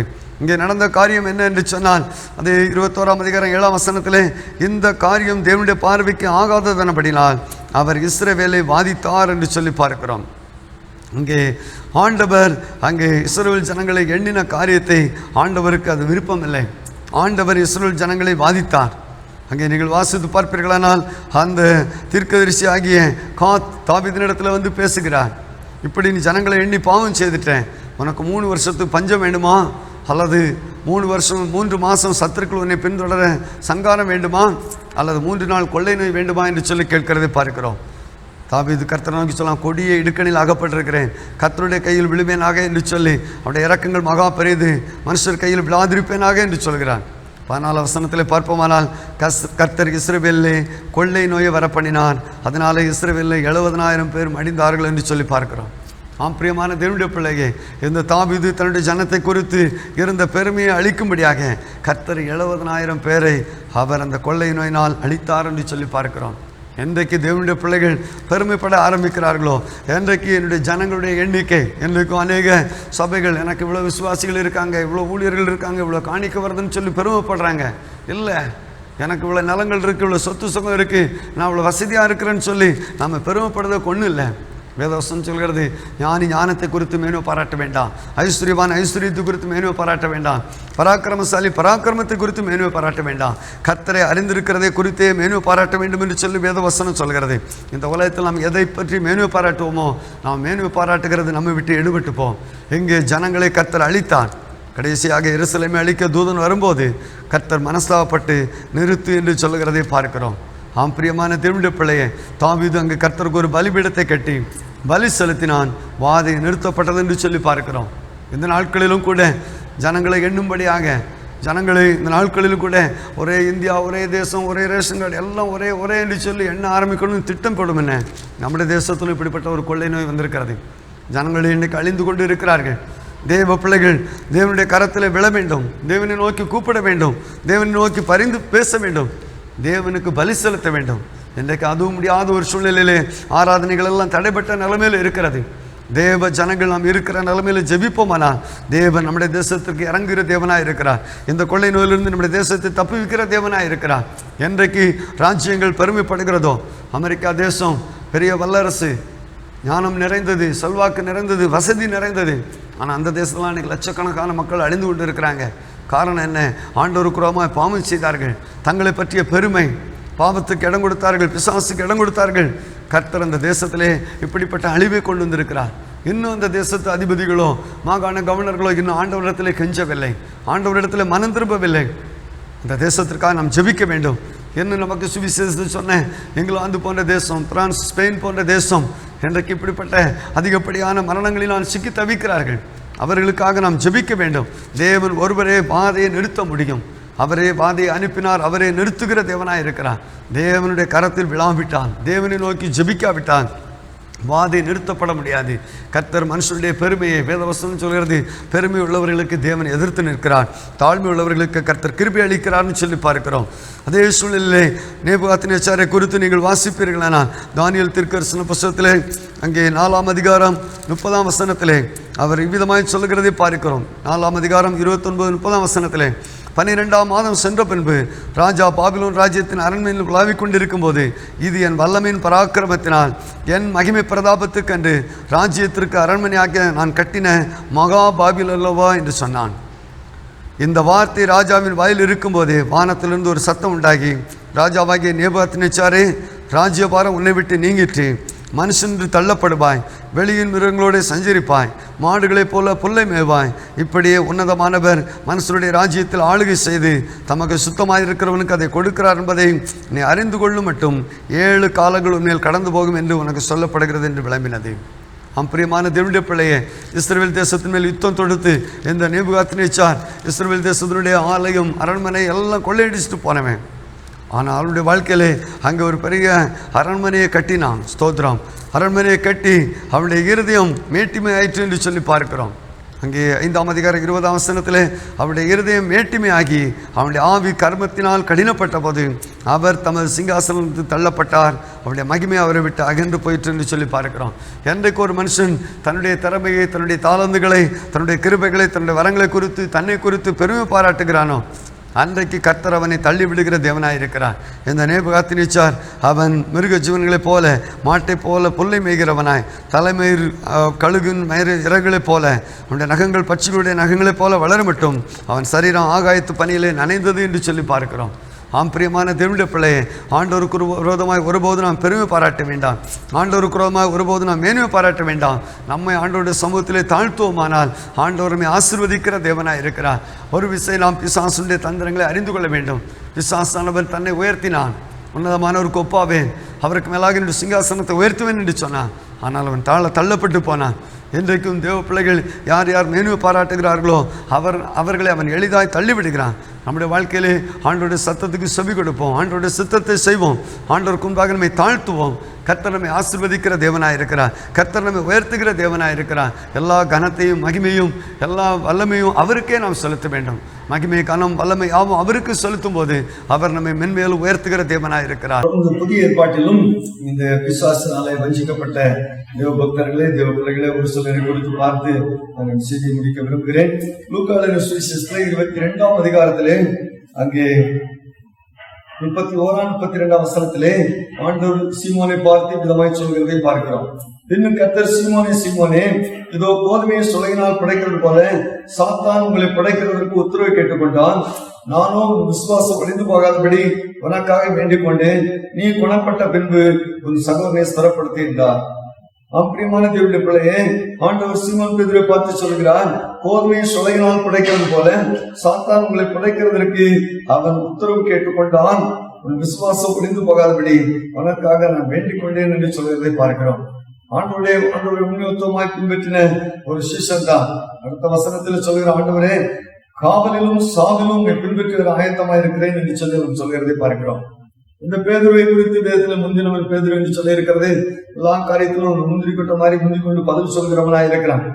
ஆண்டவர் இந்த பேதுருவை குறித்து ஏற்கனவே நீங்கள் மத்திய எழுதின சுவிசேஷம் 16ஆம் அதிகாரம் 23ஆம் வசனத்திலே அவர் விதமாய் சொல்கிறதை பார்க்கிறோம். அவரோ திரும்பி பேதுருவை பார்த்து, எனக்கு பின்னாக போ சாத்தானே, நீ எனக்கு இடரலாய் இருக்கிறாய், தேவனுக்கு ஏற்றவைகளை சிந்தியாமல் மனுஷருக்கு ஏற்றவைகளை சிந்திக்கிறாய் என்றார் என்று சொல்லி பார்க்கிறோம். ஆண்டவர் பேதுருவை பார்த்து, ஆண்டவருக்கு பிரியமான ஒரு சீசன், அதே அதிகாரத்திலே அங்கே 18ஆம் வசனத்திலே, நீ பேதுருவாய் இருக்கிறாய், இந்த கல்லின் மேல் சபையை கட்டுவேன், பாதாளத்தின் வாசல் மேற்கொள்வதில்லை என்று சொல்லி ஆண்டவர் சொல்வதை பார்க்கிறோம். ஆனால் அந்த இயேசு, நான் சிலுவையில் அடிக்கப்பட்டு நான் கொலை செய்யப்படுவேன், 3ஆம் நாளிலே நான் எழுந்திருக்க வேண்டும் என்று சொல்லும் போது பேதுரு அவரை தனியாக அழைத்துக் கொண்டு போய், இது உமக்கு நேரிடக்கூடாது, இது உமக்கு சம்பவிப்பதில்லை என்று ஆண்டவரை கடிந்து கொள்ள தொடங்கினான்னு சொல்லி பார்க்கிறோம். தேவனுடைய திட்டத்துக்கு விரோதமாய், தேவனுடைய சித்தத்துக்கு விரோதமாய் தேவனுடைய சீசனாகிய பேதுரு பேசும்போது ஆண்டவர் சொல்லுகிறார், நீ எனக்கு பின்னாக போ சாத்தானே, நீ எனக்கு இடரலாய் இருக்கிறாய் என்று சொல்லுகிறார். நாம் பிரியமான தேவனுடைய பிள்ளையே, ஒரு தேவனுடைய ஊழியக்காரராக இருக்கலாம், தேவனுடைய மனுஷனா இருக்கலாம், தேவனுடைய விசுவாசியா இருக்கலாம். ஆனால் தேவனுடைய சித்தத்துக்கு விரோதமான காரியங்களை சிந்திக்கும் போது, தேவனுடைய சித்தத்துக்கு விரோதமான காரியங்களை பேசும்போது தேவன் அவனை பார்த்து சாத்தான் என்று சொல்வதை பார்க்கிறோம். தேவனுக்கு எதிரடியான எந்த ஒரு ஆலோசனையும் எந்த ஒரு காரியமும் அது பிசாசுக்குரியதா இருக்கிறது. இயேசு கிறிஸ்து இந்த பூமியில வந்து சிலுவையிலே நம்முடைய பாவங்களுக்காக, சாபங்களுக்காக, வியாதிக்காக சிலுவையிலே ரத்தம் சிந்து மரித்து உயிரோடு எழும்புவது பிதாவுடைய சித்தமா இருக்கிறது. பிதாவுடைய சித்தத்துக்கு இடரலான ஒரு காரியத்தை செய்யும் போது அங்கே ஆண்டவர் இயேசு கிறிஸ்து அங்கே பேதுருவை பார்த்து சாத்தானே என்று சொல்லுகிறார், எனக்கு பின்னாக போ சாத்தானே என்று சொல்லுகிறார். இங்கே நீங்கள் வாசித்து பார்த்தீர்களானால், சாத்தான் உங்களை புடைக்கிறதற்கு உத்தரவு கேட்டுக்கொண்டால், நானும் விசுவாசம் உழைந்து போகாதபடி உனக்காக வேண்டிக் கொண்டேன் என்று சொல்கிறதை பார்க்கிறோம். இயேசு கிறிஸ்துடைய இறுதி நாட்களிலே அங்கே ஆண்டவர் அங்கே கெத்செமனே தோட்டத்திலே ஜெபிக்கும்படி சொல்கிறார். ராபோஜனத்துக்கு பின்பாக இந்த காரியத்தை சொல்கிறதை பார்க்கிறோம். மத்திய எழுதின சுவிசேஷத்திலே 26ஆம் அதிகாரத்திலே அங்கே ஆண்டவர் பேதுருவை பார்த்து சொல்கிறார் 34ஆம் வசனத்திலே, இந்த ராத்திரியிலே சேவல் கூவுறதுக்கு முன்னே நீ என்னை 3 தரம் மறுதலிப்பா என்று மெய்யாகவே உனக்கு சொல்கிறேன் என்று சொல்கிறார்.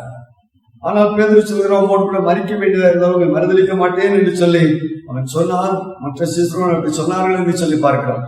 ஆனாலும் கூட இந்த பேதுருடைய வாழ்க்கையிலே அவன் இயேசுவை மறுதலிக்கிறவனாய் காணப்பட்டான். காரணம் என்ன? அங்கே இயேசு கிறிஸ்துவின் வார்த்தைகளுக்கு அவன் செவி கொடுக்கவில்லை. ஆண்டவர் இந்த தம்முடைய சீசர்களை விசேஷமாக பேதுருவையும் சகோதரியும் 2 பேரை கூட்டிக் கொண்டு போய் அவர்களை தனியாக உட்கார வைத்து பேதுருவை பார்த்து சொல்கிறார், நீங்கள் 1 மணி நேரமாவது என்னோடு கூட விழித்திருக்க கூடாதா என்று சொல்கிறார். இங்கே தங்கியிருந்து என்னோடு கூட விழித்திருங்கள் என்று சொல்கிறார். ஆனால் அவர்கள் எல்லாரும் நித்திரை பண்ணுவதை பார்த்து அங்கே 40ஆம் வசனத்திலே பார்க்கிறோம், பேதுருவை நோக்கி சொல்கிறார், 1 மணி நேரமாவது என்னோடு கூட விழித்திருக்க கூடாதா? நீங்கள் சோதனைக்கு உட்படாதபடி விழித்திருந்து ஜெபம் பண்ணுங்கள், ஆவி உற்சாகம் உள்ளதான், மாம்சமோ பலவீனம் உள்ளது என்று சொல்லி பார்க்கிறோம். பிரியமான தேவனுடைய பிள்ளையே, பேதுருடைய வாழ்க்கையிலே சோதனை வரும் என்பதை ஆண்டவர் முன்னக்கூட்டியே சொல்கிறார். நீங்கள் சோதனைக்கு உட்படாதபடி விழித்திருந்து ஜெபிங்கள் என்று சொல்கிறார். ஆனால் பேதுரு ஜெபிக்கவில்லை, இளைப்பாறன், நித்திரை பண்ணி இளைப்பாறன் சொல்லி பார்க்கிறோம். ஆனால் பின்னர் வசனங்களை நீங்கள் வாசித்து பார்க்கிறீர்களானால், இயேசு கிறிஸ்துவின் சீசர்கள் எல்லாரும் அவரை விட்டு ஓடி போனார்கள் என்று சொல்லி 56ஆம் வசனத்திலே பார்க்கிறோம். இயேசுவை பிடித்தவர்கள் அங்கே பிரதான ஆசாரியன் ஆகிய காய்பாவிடத்திலே கொண்டு போகிறார்கள். 58ஆம் வசனத்திலே வாசிப்பீர்களானால், பேதுரு தூரத்திலே அவருக்கு பின் சென்றான் என்று சொல்லி பார்க்கிறோம். பிரியமான தேவனுடைய பிள்ளையே, இயேசுவோடு கூட இருந்தவன், இயேசுவோடு கூட எப்பொழுதும் இருக்கிறவன், அற்புதங்களை செய்யும் போது கண்ணார கண்டவன். ஆனால் இப்பொழுது எல்லா சீசரும் ஓடி போனார்கள், இவன் தூரத்திலே பின் செல்கிறான்னு சொல்லி பார்க்கிறோம். அப்படிப்பட்ட சூழ்நிலையிலே அந்த பிரதான ஆசாரியனுடைய அரண்மனை முற்றத்திலே அங்கே 69ஆம் வசனத்திலே வாசித்து பார்ப்பீர்களானால், ஒரு வேலைக்காரி ஒருத்தி, நீயும் கல்யாணம் ஆகி இயேசுவோடு கூட இருந்தாய் என்றால், அதற்கு அவன் நீ சொல்லுகிறது எனக்கு தெரியாது என்று சொல்லி எல்லாருக்கும் மறுதலித்தான் சொல்லி பார்க்கிறோம். 3 வருஷம் கூட இருந்த எஜமானை எனக்கு தெரியாது என்று சொல்லி மறுதலிக்கிறே பார்க்கிறோம்.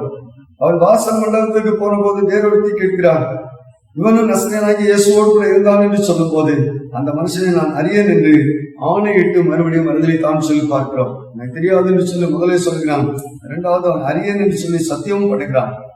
சற்று நேரத்துக்கு முன்பாக நின்றவர்களிடத்தில் பேதுருவிடத்தில் வந்து, ஐயாவே நீயும் அவர்களில் ஒருவன் உன் பேச்சு உன்னை வெளிப்படுத்துகிற என்றார்கள். 74ஆம் வசனத்திலே பார்க்கிறோம், அந்த மனுஷனை அறியேன் என்று சொல்லி சபிக்கவும் சத்தியமானவன் தொடங்கினான். உடனே சேதல் கூவிட்டு என்று சொல்லி பார்க்கிறோம். அங்கே ஆண்டவரை முதலாவது தெரியாது என்று சொல்கிறான், 2வது அறியேன் என்று சத்தியம் பண்ணுகிறான், 3வது சபிக்கவும் சத்தியமானவன் தொடங்கினான் சொல்லி பார்க்கிறோம். இயேசுவோடு கூட இருந்த ஒரு சீசன் தான். ஆனாலும் கூட இயேசுவை மறுதலித்தான். காரணம் என்ன? அவனிடத்தில் ஜெபம் இல்லை, ஆண்டவர் மேல் உள்ள பற்றுதல் இல்லை. அவன் அந்த ராத்திரி வேளையிலே ஆண்டவரை தூரமாய் பின் செல்கிறவனாய் காணப்படுகிறான். ஆனால் இயேசு அவனை பார்த்தார். பேதுருவும் இயேசுவை பார்த்தான். அவன் மனங்கசந்து அழுதான் சொல்லி பார்க்கிறோம். தன்னுடைய குற்றத்தை அறிக்கையிட்டான். ஆண்டவர் சொன்னபடி மனதளித்து விட்டேனே என்று சொல்லி அவன் மனங்கசந்து அழுதான். அழுதனாலே கர்த்தர் அவனுக்கு ரட்சிப்பை கொடுத்தார் என்று சொல்லலாம், கர்த்தர் அவனுக்கு உதவி செய்தார் என்று சொல்லி சொல்லலாம். ஆனாலும் கூட இயேசு கிறிஸ்து மனித அடக்கம் பண்ணப்பட்ட போது இயேசு கிறிஸ்துவை பார்க்கும்படி அவன் ஓடினான். வீட்டிலிருந்த இயேசு அவன் காணும்படி அவன் ஓடினான் சொல்லி பார்க்கிறோம். மறுபடியும் கூட அவன் இயேசு வீட்டு தூரமாய் மீன் பிடிக்கும்படி போனான். ஆனால் ஆண்டவர் அவனை தேடி வந்து அவனுக்கு அங்கே இன்னும் கூட வேதவசனம் சொல்லி அப்பத்தையும் மீனையும் கொடுத்தாருன்னு சொல்லி பார்க்கிறோம். கொடுத்து அந்த பேதுருவிடத்திலே ஆண்டவர் 3 முறை கேட்கிறார், இவர்களிலும் அதிகமாக நீ என்னிடத்தில் அன்பாய் இருக்கிறாய் என்று சொல்லி. நீங்கள் யோவான் சுவிசேஷத்திலே கடைசி அதிகாரத்திலே 21ஆம் அதிகாரத்திலே 15, 16, 17 வசனத்திலே வாசித்து பார்ப்பீர்களானால் ஆண்டவர் பேதுருவை பார்த்து 3 முறை கேட்கிறார். ஏன் இப்படி 3 முறை கேட்கிறார்? அவனுக்கு 3 முறை மறுதளித்தான். எனக்கு தெரியாது என்று சொல்கிறான். அறியேன் என்று சத்தியம் பண்ணினான். இன்னும் கூட சபிக்கவும் சத்தியம் பண்ணவும் தொடங்கினான்னு சொல்லி பார்க்கிறோம். கர்த்தர் அவனிடத்திலே 3 முறை மறுதளித்தது பதிலாக 3 முறை அவனிடத்திலே வாக்கு கேட்கிறார். நீ என்னை நேசிக்கிறாயா?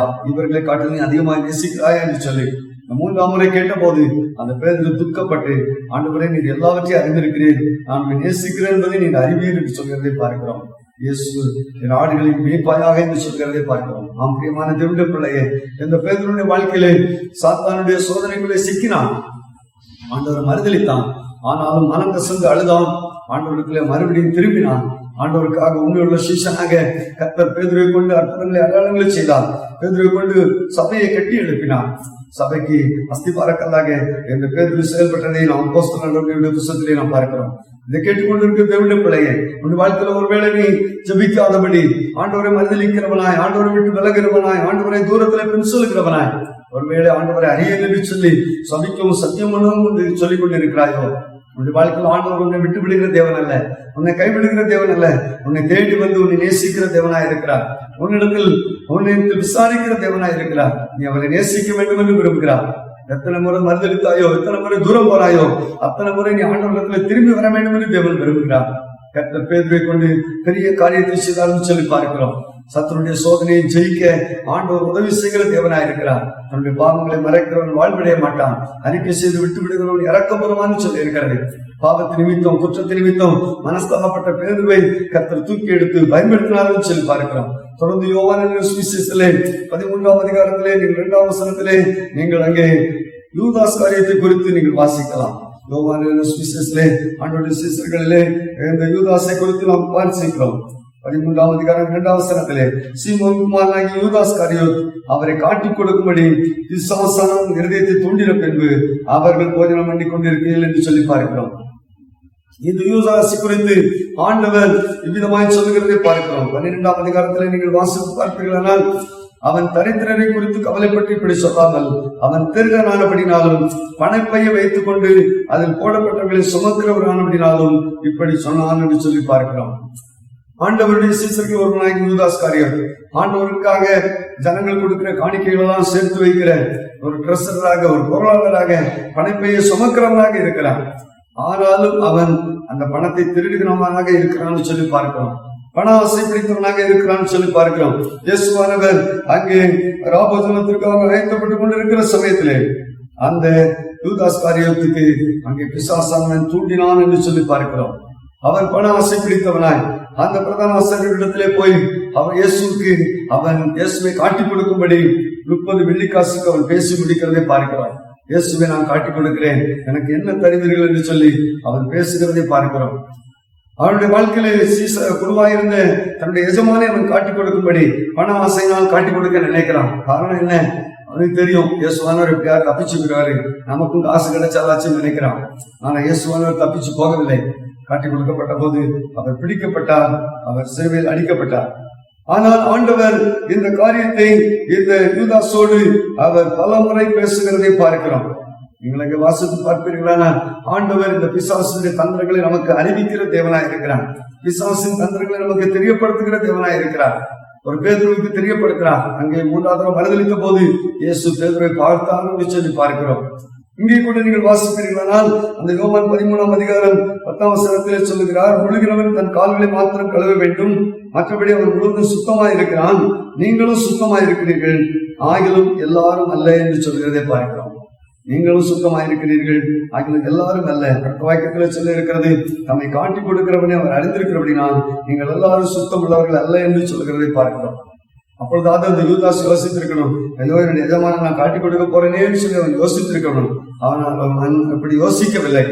தொடர்ந்து நீங்கள் அங்கே வாசிப்பீர்களானால் 21ஆம் வசனத்திலே இவைகள் எல்லாம் சொன்ன பின்பு இயேசு ஆவியிலே கலங்கி உங்களில் ஒருவன் என்னை காட்டிக் கொடுப்பான் என்று மெய்யாகவே மெய்யாகவே உங்களுக்கு சொல்கிறேன் என்று சாட்சியாக சொன்னார் சொல்லி பார்க்கிறோம். இயேசு இவைகளை சொன்ன பின்பு ஆவியிலே கலங்கி உங்களில் ஒருவன் என்னை காட்டிக் கொடுப்பான் என்று மெய்யாகவே மெய்யாகவே உங்களுக்கு சொல்கிறேன் என்று சாட்சியாக சொன்னார். இருக்கிறவர்களை பார்த்து சொல்கிறார், உங்களில் ஒருவன் என்னை காட்டிக் கொடுப்பான்னு சொல்லி. இப்ப எல்லாரும் கேட்கிறாங்க, யார் யார் என்று சொல்லி அங்கே இயேசுடைய மார்பிலே சாய்ந்து கொண்டு இருக்கிற யோவானை பார்த்து கேட்கிறார்கள், விசாரிக்கும்படி செய்ய பார்க்கிறார்கள். அப்பொழுது அந்த இயேசுவின் மார்பிலே சாய்ந்து கொண்டு ஆண்டவரே யார் என்று சொல்லி அங்கே யோவான் கேட்கிறதை பார்க்கிறோம். அப்போது இயேசு 26ஆம் வசனத்திலே மறுபடியும் சொல்லுகிறார், நான் இந்த துணிக்கையை துவைத்து எவருக்கு கொடுப்பேனோ அவன் தான் என்று சொல்லி துணிக்கையை துவைத்து சீமோனின் குமாரனாகிய யூதாஸ் காரியத்துக்கு கொடுத்தார் என்று சொல்லி பார்க்கிறோம். பிரியமான தேவனுடைய பிள்ளையே, இவ்விதமாக ஆண்டவர் கிட்டத்தட்ட 3 முறை அவனை சொல்லுகிறார், யூதாஸ் காட்டிக் கொடுப்பான் என்று சொல்லுகிறார், எல்லாரும் சுத்தமானவர்கள் அல்ல என்று சொல்கிறார், உங்களில் ஒருவன் காட்டிக் கொடுப்பான்னு சொல்கிறார், எவனுக்கு துணிக்கையை துவைத்து கொடுக்கணும் அவன் காட்டிக் கொடுப்பான்னு சொல்கிறார். ஆனால் கூட இந்த யூதாஸ் அவன் அதையும் செஞ்சு கொடுக்கவில்லை. அடுத்த வாக்கியத்தில் வாசித்து பார்த்தீர்களானா அந்த துணிக்கை அவன் வாங்கின பின்பு சாத்தான் அவனுக்குள் புகுந்தான் என்று சொல்லி பார்க்கிறான்.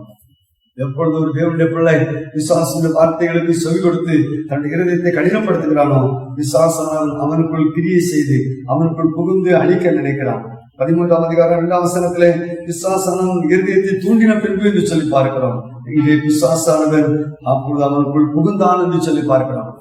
எவனுக்குள் பிசாசு புகுந்ததோ அவனை அழிக்க வகை தேடுகிறவனாய் இருக்கிறான், அவனை கொல்ல வகை தேடுகிறவனாய் இருக்கிறான். இந்த யூதாசுடைய வாழ்க்கையில் மத்திய 27ஆம் அதிகாரம் 5ஆம் வசனத்திலே வாசிப்பீர்களான அவன் ஆண்டு கொண்டு சத்தான் என்று சொல்லி பார்க்கிறோம். காரணம் என்ன? அவன் ஆண்டவரிடத்திலே மனம் திரும்பவில்லை, ஆண்டவர் புறமான பாவத்தை செய்தான், இருதயத்தை கடினப்படுத்திக் கொண்டு பிசாசுக்கு இடம் கொடுத்தான். அடிக்கடி கடிந்து கொள்ளப்பட்டும் இருதயத்தை கடினப்படுத்துகிறவன் சகாயமின்றி சந்திலே நாசமடைவான் என்று சொல்லி இருக்கிறது. உன் வாழ்க்கையிலே அப்படிப்பட்ட ஒரு நாசத்துக்கு எல்வாய் சத்ருவானவர் விசுவாசானவருடைய மோசம் வைக்கிறான் என்று சொல்லி பார்க்கிறோம். கடைசியாக அப்போஸ்தலர்களுடைய புத்தகத்திலே 5ஆம் அதிகாரத்திலே அனனியா சத்ராலை பற்றி நம்ம எல்லாருக்கும் தெரியும். அப்போஸ்தலர் 5ஆம் அதிகாரம் 2ஆம் 3ஆம் வசனத்தை வாசிப்போமானால், அப்போஸ்தலர் 5ஆம் அதிகாரம் 1 வாசிக்கிறேன். அனனியா என்று பேருள்ள ஒருவனும் அவனுடைய மனைவியாகிய சப்திராலும் தங்கள் காணி ஆட்சியை விற்றார்கள். தன் மனைவி அறிய அவன் கிரயத்திலே ஒரு பங்கை வஞ்சித்து வைத்து ஒரு பங்கை கொண்டு வந்து அப்போஸ்தலருடைய பாதத்திலே வைத்தான். பேதுரு அவரை நோக்கி, அனனியாவே, நிலத்தின் கிரயத்தில் ஒரு பங்கை வஞ்சித்து வைத்து பரிசுத்த ஆவியினிடத்தில் பொய் சொல்லும்படி சாத்தான் உன் இருதயத்தை நிரப்பினதென்ன? அதை விற்கும் முன்னே அது உன்னுடையதா இருக்கவில்லையோ? அதை விற்ற பின்பும் அதன் கிரயம் உன் வசத்தில் இருக்கவில்லையோ? நீ உன் இருதயத்தில் இப்படிப்பட்ட எண்ணம் கொண்டதென்ன? நீ மனுஷனிடத்தில் அல்ல தேவனிடத்தில் பொய் சொன்னான் என்றார். அனனியா இந்த வார்த்தைகளை கேட்கவே விழுந்து ஜீவனை விட்டான். இதை கேள்விப்பட்ட யாவருக்கும் மிகுந்த பயம் உண்டாயிற்று என்று சொல்லி பார்க்கிறோம். அப்போஸ்தலருடைய நாட்களிலே அங்கே ஜனங்கள் எல்லாரும் கூட அங்கே 4ஆம் அதிகாரம் 34ஆம் வசனம் சொல்லி நிலங்களையும் வீடுகளையும் விட்டவர்கள் அதை வெற்றி விற்கப்பட்ட கிரயத்தை கொண்டு அப்போஸ்தலருடைய பாதத்தில் வைத்தார்கள் என்று சொல்லி பார்க்கிறோம். அவனுக்கு தேவையானதாக பகிர்ந்து கொடுக்கப்பட்டது, ஒருவனுக்கு ஒன்றும் குறைவாயிருந்ததில்லை என்று சொல்லி பார்க்கிறோம். அப்போஸ்தலருடைய நாட்களிலே வீடு வாசல் தேவர்கள் நிலங்களை உடையவர்கள் எல்லாவற்றையும் விற்று அங்கே அப்போஸ்தலருடைய பாதப்படியிலே கொண்டு வந்து வைத்தார்கள். அவர்களுக்கு எல்லாருக்கும் தேவைக்கு தந்தாற்போல் பகிர்ந்து கொடுக்கப்பட்டது என்று சொல்லி பார்க்கிறோம். அதே சூழ்நிலையில் அனனியாவும் தன்னுடைய காணி ஆட்சியை விற்றான் என்று சொல்லி பார்க்கிறோம். ஆனால் விற்றவன் அதில் ஒரு பங்கை வஞ்சித்து வைத்து ஒரு பங்கை கொண்டு வந்து அப்போஸ்தலருடைய பாதத்தில் வைக்கிறான்னு சொல்லி பார்க்கிறோம். நாம் இவ்விதமாய் எல்லாவற்றையும் அப்போஸ்தலருடைய பாதத்தில் கொடுத்து விட்டோமானால் நாளைக்கு என்ன செய்வது? ஒருவேளை இந்த அப்போஸ்தலர்கள் கைவிட்டு விட்டால் என்ன செய்வது என்று நினைத்தானால் தெரியவில்லை. அவன் ஒரு பகுதியை வஞ்சித்து வைத்திருந்தான், ஒரு பகுதியை மாத்திரம் கொண்டு வந்து பேதுருவிடத்திலே கொடுக்கிறான். பேதுரு அதை பார்த்த உடனே நிலத்தின் கிரயத்தில் ஒரு பங்கை வஞ்சித்து வைத்து விட்டு பரிசுத்த ஆவியினிடத்தில் பொய் சொல்லும்படி சாத்தான் உன் இருதயத்தை நிரப்பினதென்ன என்று சொல்லி கேட்கிறதை பார்க்கிறோம். பிரியமான தேவனுடைய பிள்ளையே, பரிசுத்த ஆவியினிடத்தில் பொய் சொல்லும்படி சாத்தான் உன் இருதயத்தை நிரப்பினது என்ன என்று சொல்லி பார்க்கிறோம். அடுத்த வாக்கியத்தில் வாசித்து பார்க்கிறீர்களானால், நீ மனுஷனிடத்தில் அல்ல தேவனிடத்தில் பொய் சொன்னா என்று சொல்கிறதை பார்க்கிறோம். இதை கேட்டுக்கொண்டிருக்கிற தேவனுடைய பிள்ளையே, தேவனுடைய காரியத்திலே நாம் வஞ்சிப்போமானால், தேவனுடைய காரியத்திலே நாம் பொய் சொல்லுவோமானால், தேவன் அதை அறிந்து கொண்டிருக்கிற தேவனா இருக்கிறார். எங்கே பொய் சொல்லும்படி சாத்தான் இருதயத்தை நிரப்பினது என்ன என்று சொல்லி பார்க்கிறோம். அதை அவர் விதமாய் கேட்கிறார். விற்கு முன்னும் அது உன் வசத்தில் இருந்ததே, விற்ற பின்பு அது கிரயம் உன் வசத்தில் இருந்ததே என்று சொல்கிறதை பார்க்கிறோம். உன்னை யாரு கொடுக்க சொல்லி சொன்னா, நீ வித்து கொடுக்கணும்னு சொல்லி நான் கட்டாயப்படுத்தினா, விற்குமுன்னா அது உன் இடமாத்தான இருந்தது, வித்தப்புறம் உன் பணமாத்தான இருந்தது, நீ ஏன் முழுவதையும் கொடுக்கிறேன்னு சொல்லி ஒரு பங்கை வச்சித்து வைத்து கொடுத்தா என்று சொல்லி கேட்கிறதை பார்க்கிறோம். நாம் பிரியமான தேவனுடைய பிள்ளையே, ஆண்டவருக்கு ஒரு பொருத்தனையை செலுத்தினால் அதை முழுவதுமாய் செலுத்த வேண்டும். பொருத்தனை செய்த பின்பு யோசிப்பது அது நஷ்டத்தை உண்டு பண்ணும். பொருத்தனை பண்ணிவிட்டு அதை செய்யாவிட்டால் அது பாவமாகும் என்று சொல்லி இருக்காரு. இவன் முழுவதும் கொடுக்க வேண்டும் என்று பொருத்தனையோடு ஆஸ்தியை வித்தான். இல்லாவிட்டால் பாதியை வித்துட்டு பாதியை இல்லாம வச்சிருக்கலாம். ஆனா அதுல சரியா வித்துட்டான். ஆனா கொடுக்கும் போது ஒரு பகுதியை வஞ்சித்து வைக்கிறதை பார்க்கிறோம். அங்கே பிசாசன் அவனுக்குள்ளே சொல்லியிருக்கான், அவளுக்கும் கொடுத்துறாருன்னு சொல்லி. அவன் விதமாய் வஞ்சித்து வைத்தனால அந்த விளைவு. இந்த வார்த்தையை கேட்ட உடனே அவன் ஜீவனை விட்டான்னு சொல்லி பார்க்கிறான். பிரியமான தேவனுடைய பிள்ளையே, அவன் விவிதமாக சாத்தான் ஒரு இருதயத்தை நிரப்பினது என்னன்னு சொல்லும் போதே, ஒருவேளை பேதரிடத்துல மன்னிப்பு கேட்டு நான் மீதியை வச்சிருக்கிறேன் கொண்டு வந்துறேன்னு சொல்லியிருந்தா கூட அவன் தப்பிச்சிருக்கலாம். ஆனா அவன் மேற்கொண்டு அடுத்த வசனத்துல இதை பேசும் போது அவனுக்குள்ள நிற்க முடியவில்லை, கீழே விழுந்து ஜீவனை விட்டான்னு சொல்லி பார்க்கிறான். ஏறக்குறைய 3 மணி நேரத்துக்கு முன்பு அவனுடைய மனைவி வந்தாள். அவனை பார்த்து பேதர் கேட்கிறார், 8ஆம் வசனத்திலே, நிலத்தை இவ்வளவுக்கு தானா விற்றீர்கள் என்று சொல்லி கேட்கிறார். இவ்வளவுக்கு தான் என்று சொன்னார். பேதுரு அவளை பார்த்து சொல்ல, கர்த்தருடைய ஆவியை சோதிக்கிறதற்கு நீங்கள் ஒருமனப்பட்டது என்ன? இதோ ஒரு புருஷனை அடக்கமணியுடைய கால்கள் வாசற்படியில வந்திருக்கிறது, உன்னையும் வெளியே கொண்டு போவார்கள் என்றார். உடனே அவளுடைய பாதத்தில் விழுந்து ஜீவனை விட்டாள். வாலிபருக்குள்ளே வந்து அவள் மரித்து போனதை கண்டு அவளை வெளியே எடுத்துக்கொண்டு போய் அவளுடைய புருஷன் மேலே அடக்கம் பண்ணினார்கள் சொல்லி பார்க்கிறோம். பிரியமான திருவிழா பிள்ளைய, கணவனும் மனைவி எந்த காரியத்துல ஒருமைப்படுறாங்களோ படலையோ, ஆனா இந்த காரியத்தில் அவர்கள் ஒருமுறைப்பட்டார்கள். அங்கே பேதுருவே சொல்கிறது, தேவனுடைய ஆவியை கர்த்தருடைய ஆவியை சோதிக்கிறதுக்கு ஒருமனப்பட்டது என்ன என்று சொல்லும் போது அங்கே அவளுக்குள்ள கீழே விழுந்து ஜீவனை விட்டாள் என்று சொல்லி பார்க்கிறோம். இதை கேட்டுக்கொண்டிருக்கிற தேவனுடைய பிள்ளையே, பிசாசானவன் பொய் சொல்லும்படி தோன்றுகிறான், பொய் சொல்லும்படி இருதயத்தை நிரப்புகிறான். இன்றைக்கு ஒரு மனுஷனுடைய வாழ்க்கையிலே பொய் சொன்ன இவருடைய வாழ்க்கையிலே நிலத்தை விற்றார்கள், பாதியை வீட்டில வைத்தார்கள், பாதி அப்போஸ்தலருடைய பாதப்படியிலே கொண்டாந்து வைத்தார்கள். ஆனா 2 பேரும் பக்கத்துல அடக்கம் பண்ணப்பட்டார்கள். இவர்கள் விற்ற ஆஸ்தி யாருக்கு? இவர்கள் விற்ற பணம் யாருக்கு? யாருக்கு சொந்தம்? யோசித்து பார்க்க வேண்டும். பிசாசனுடைய வஞ்சனையில நாம் விழுந்து விட வேண்டாம். நீங்கள் வேதத்திலே எபேசியர் நிருபத்திலே 4ஆம் அதிகாரத்திலே நீங்கள் வாசித்து பார்ப்பீர்களானால் வேதவசனம் தான் சொல்கிறது. எபேசியர் 4:22 முன்தின நடக்கக்கூடிய மோசம் போக்கும் இச்சைகளாலே கெட்டு போகிற பழைய மனுஷனை நீங்கள் களைந்து போட்டு உங்கள் உள்ளத்திலே புதிதான ஆவி உள்ளவர்களாகி மெய்யான நீதியிலும் பரிசுத்தத்திலும் தேவனுடைய சாயலாக சிருஷ்டிக்கப்பட்ட புதிய மனுஷனை தரித்துக் கொள்ளுங்கள் என்று சொல்லி பார்க்கிறோம். அங்கே மோசம் போக்கும் இப்படி கெட்டு போகிற இச்சைகளாலே கெட்டு போகிற பழைய மனுஷனை களைந்து போட்டு என்று சொல்லி பார்க்கிறோம். பிசாசானவன் மோசம் போக்குகிறவன். யாரை மோசம் போக்குகிறான்? யார் பழைய மனுஷனாய் இருக்கிறானோ அவனை மோசம் போக்குகிறான். நீங்கள் பழைய மனுஷனை களைந்து போட்டு உங்கள் உள்ளத்திலே புதிதான ஆவி உள்ளவர்களாகி மெய்யான நீதியிலும் பரிசுத்தத்திலும் தேவனுடைய சாயலாக சிருஷ்டிக்கப்பட்ட புதிய மனுஷனை தரித்துக் கொள்ளுங்கள் என்று சொல்லி பார்க்கிறோம். தொடர்ந்து அங்குள்ள வசனத்தில் நீங்கள் வாசித்து பார்ப்பீர்களானால் 25ஆம் வசனத்தில் 29ஆம் வசனம் வரை சொல்லி இருக்கிறது. அந்த பழைய மனுஷன் யார், பழைய மனுஷன் எப்படிப்பட்டவன் அப்படிங்கிறதை நாம் பார்க்கிறோம். 25ஆம் வசனத்தை நீங்கள் வாசிப்பீர்களானால், நாம் ஒருவருக்கொருவர் அவயவங்களா இருக்கிறபடினால் பொய்யை களைந்து அவனவன் பிறனோட மெய்யை பேச வேண்டும் என்று சொல்லி பார்க்கிறோம். பொய் சொல்லுகிறவன் பழைய மனுஷனா இருக்கிறான். பொய் சொல்லுகிறவன் பிசாசுடைய பிள்ளையா இருக்கிறான்.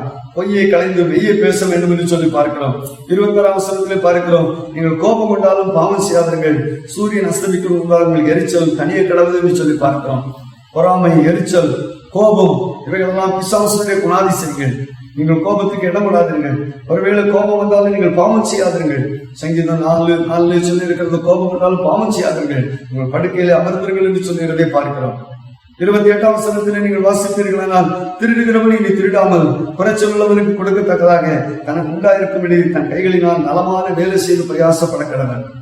பிரியமான தேவனுடைய பிள்ளையே, நான் முதலாவது சொன்னேன், பிசாசானவன் பொய்யனாய் இருக்கிறான், பொய் சொல்லுகிறவனாய் இருக்கிறான், திருடுகிறவனாய் இருக்கிறான் சொல்லி பார்க்கிறோம். இந்த பழைய மனுஷனுடைய வாழ்க்கையும் அங்கே பொய் சொல்லுகிற ஒரு வாழ்க்கை. அங்கே இந்த கேயாசி பொய் சொன்னான்னு பார்க்கிறோம். அனனியா சப்பிரால் பொய் சொன்னான்னு சொல்லி பார்க்கிறோம். ஸ்தோத்திரம். இன்னும் கூட இங்கே நாம் பார்க்கிறோம், இந்த பேதுரு போன்றவர்கள், ஸ்தோத்திரம், யூதாஸ் போன்றவர்கள் திருடர்களாய் காணப்பட்டார்கள். பண ஆசை, கேயாசி பண ஆசையிலே இருக்கிறான். இன்னும் கூட இந்த நேபாத்தினிச்சால் இன்னும் இப்படிப்பட்ட தாவீது போன்றவர்கள் அவர்கள் பெருமை உள்ளவர்களாய் காணப்பட்டார்கள் என்று சொல்லி பார்க்கிறோம். அவர்கள் எல்லாரும் பிசாசுக்கு இடம் கொடுக்கிறவர்களாய் காணப்படுகிறார்கள். 27ஆம் வசனத்தில் சொல்லி இருக்கிறது, பிசாசுக்கு இடம் கொடாமல் இருங்கள் என்று சொல்லி பார்க்கிறோம். 29ஆம் வசனத்திலே கெட்ட வார்த்தை ஒன்று உங்கள் வாயிலிருந்து புறப்பட வேண்டாம் என்று சொல்லி வேதவசனம் சொல்லுவதை பார்க்கிறோம். இன்றைக்கு அநேக விசுவாசிகள் வாயில கெட்ட வார்த்தைகள் வருகிறது.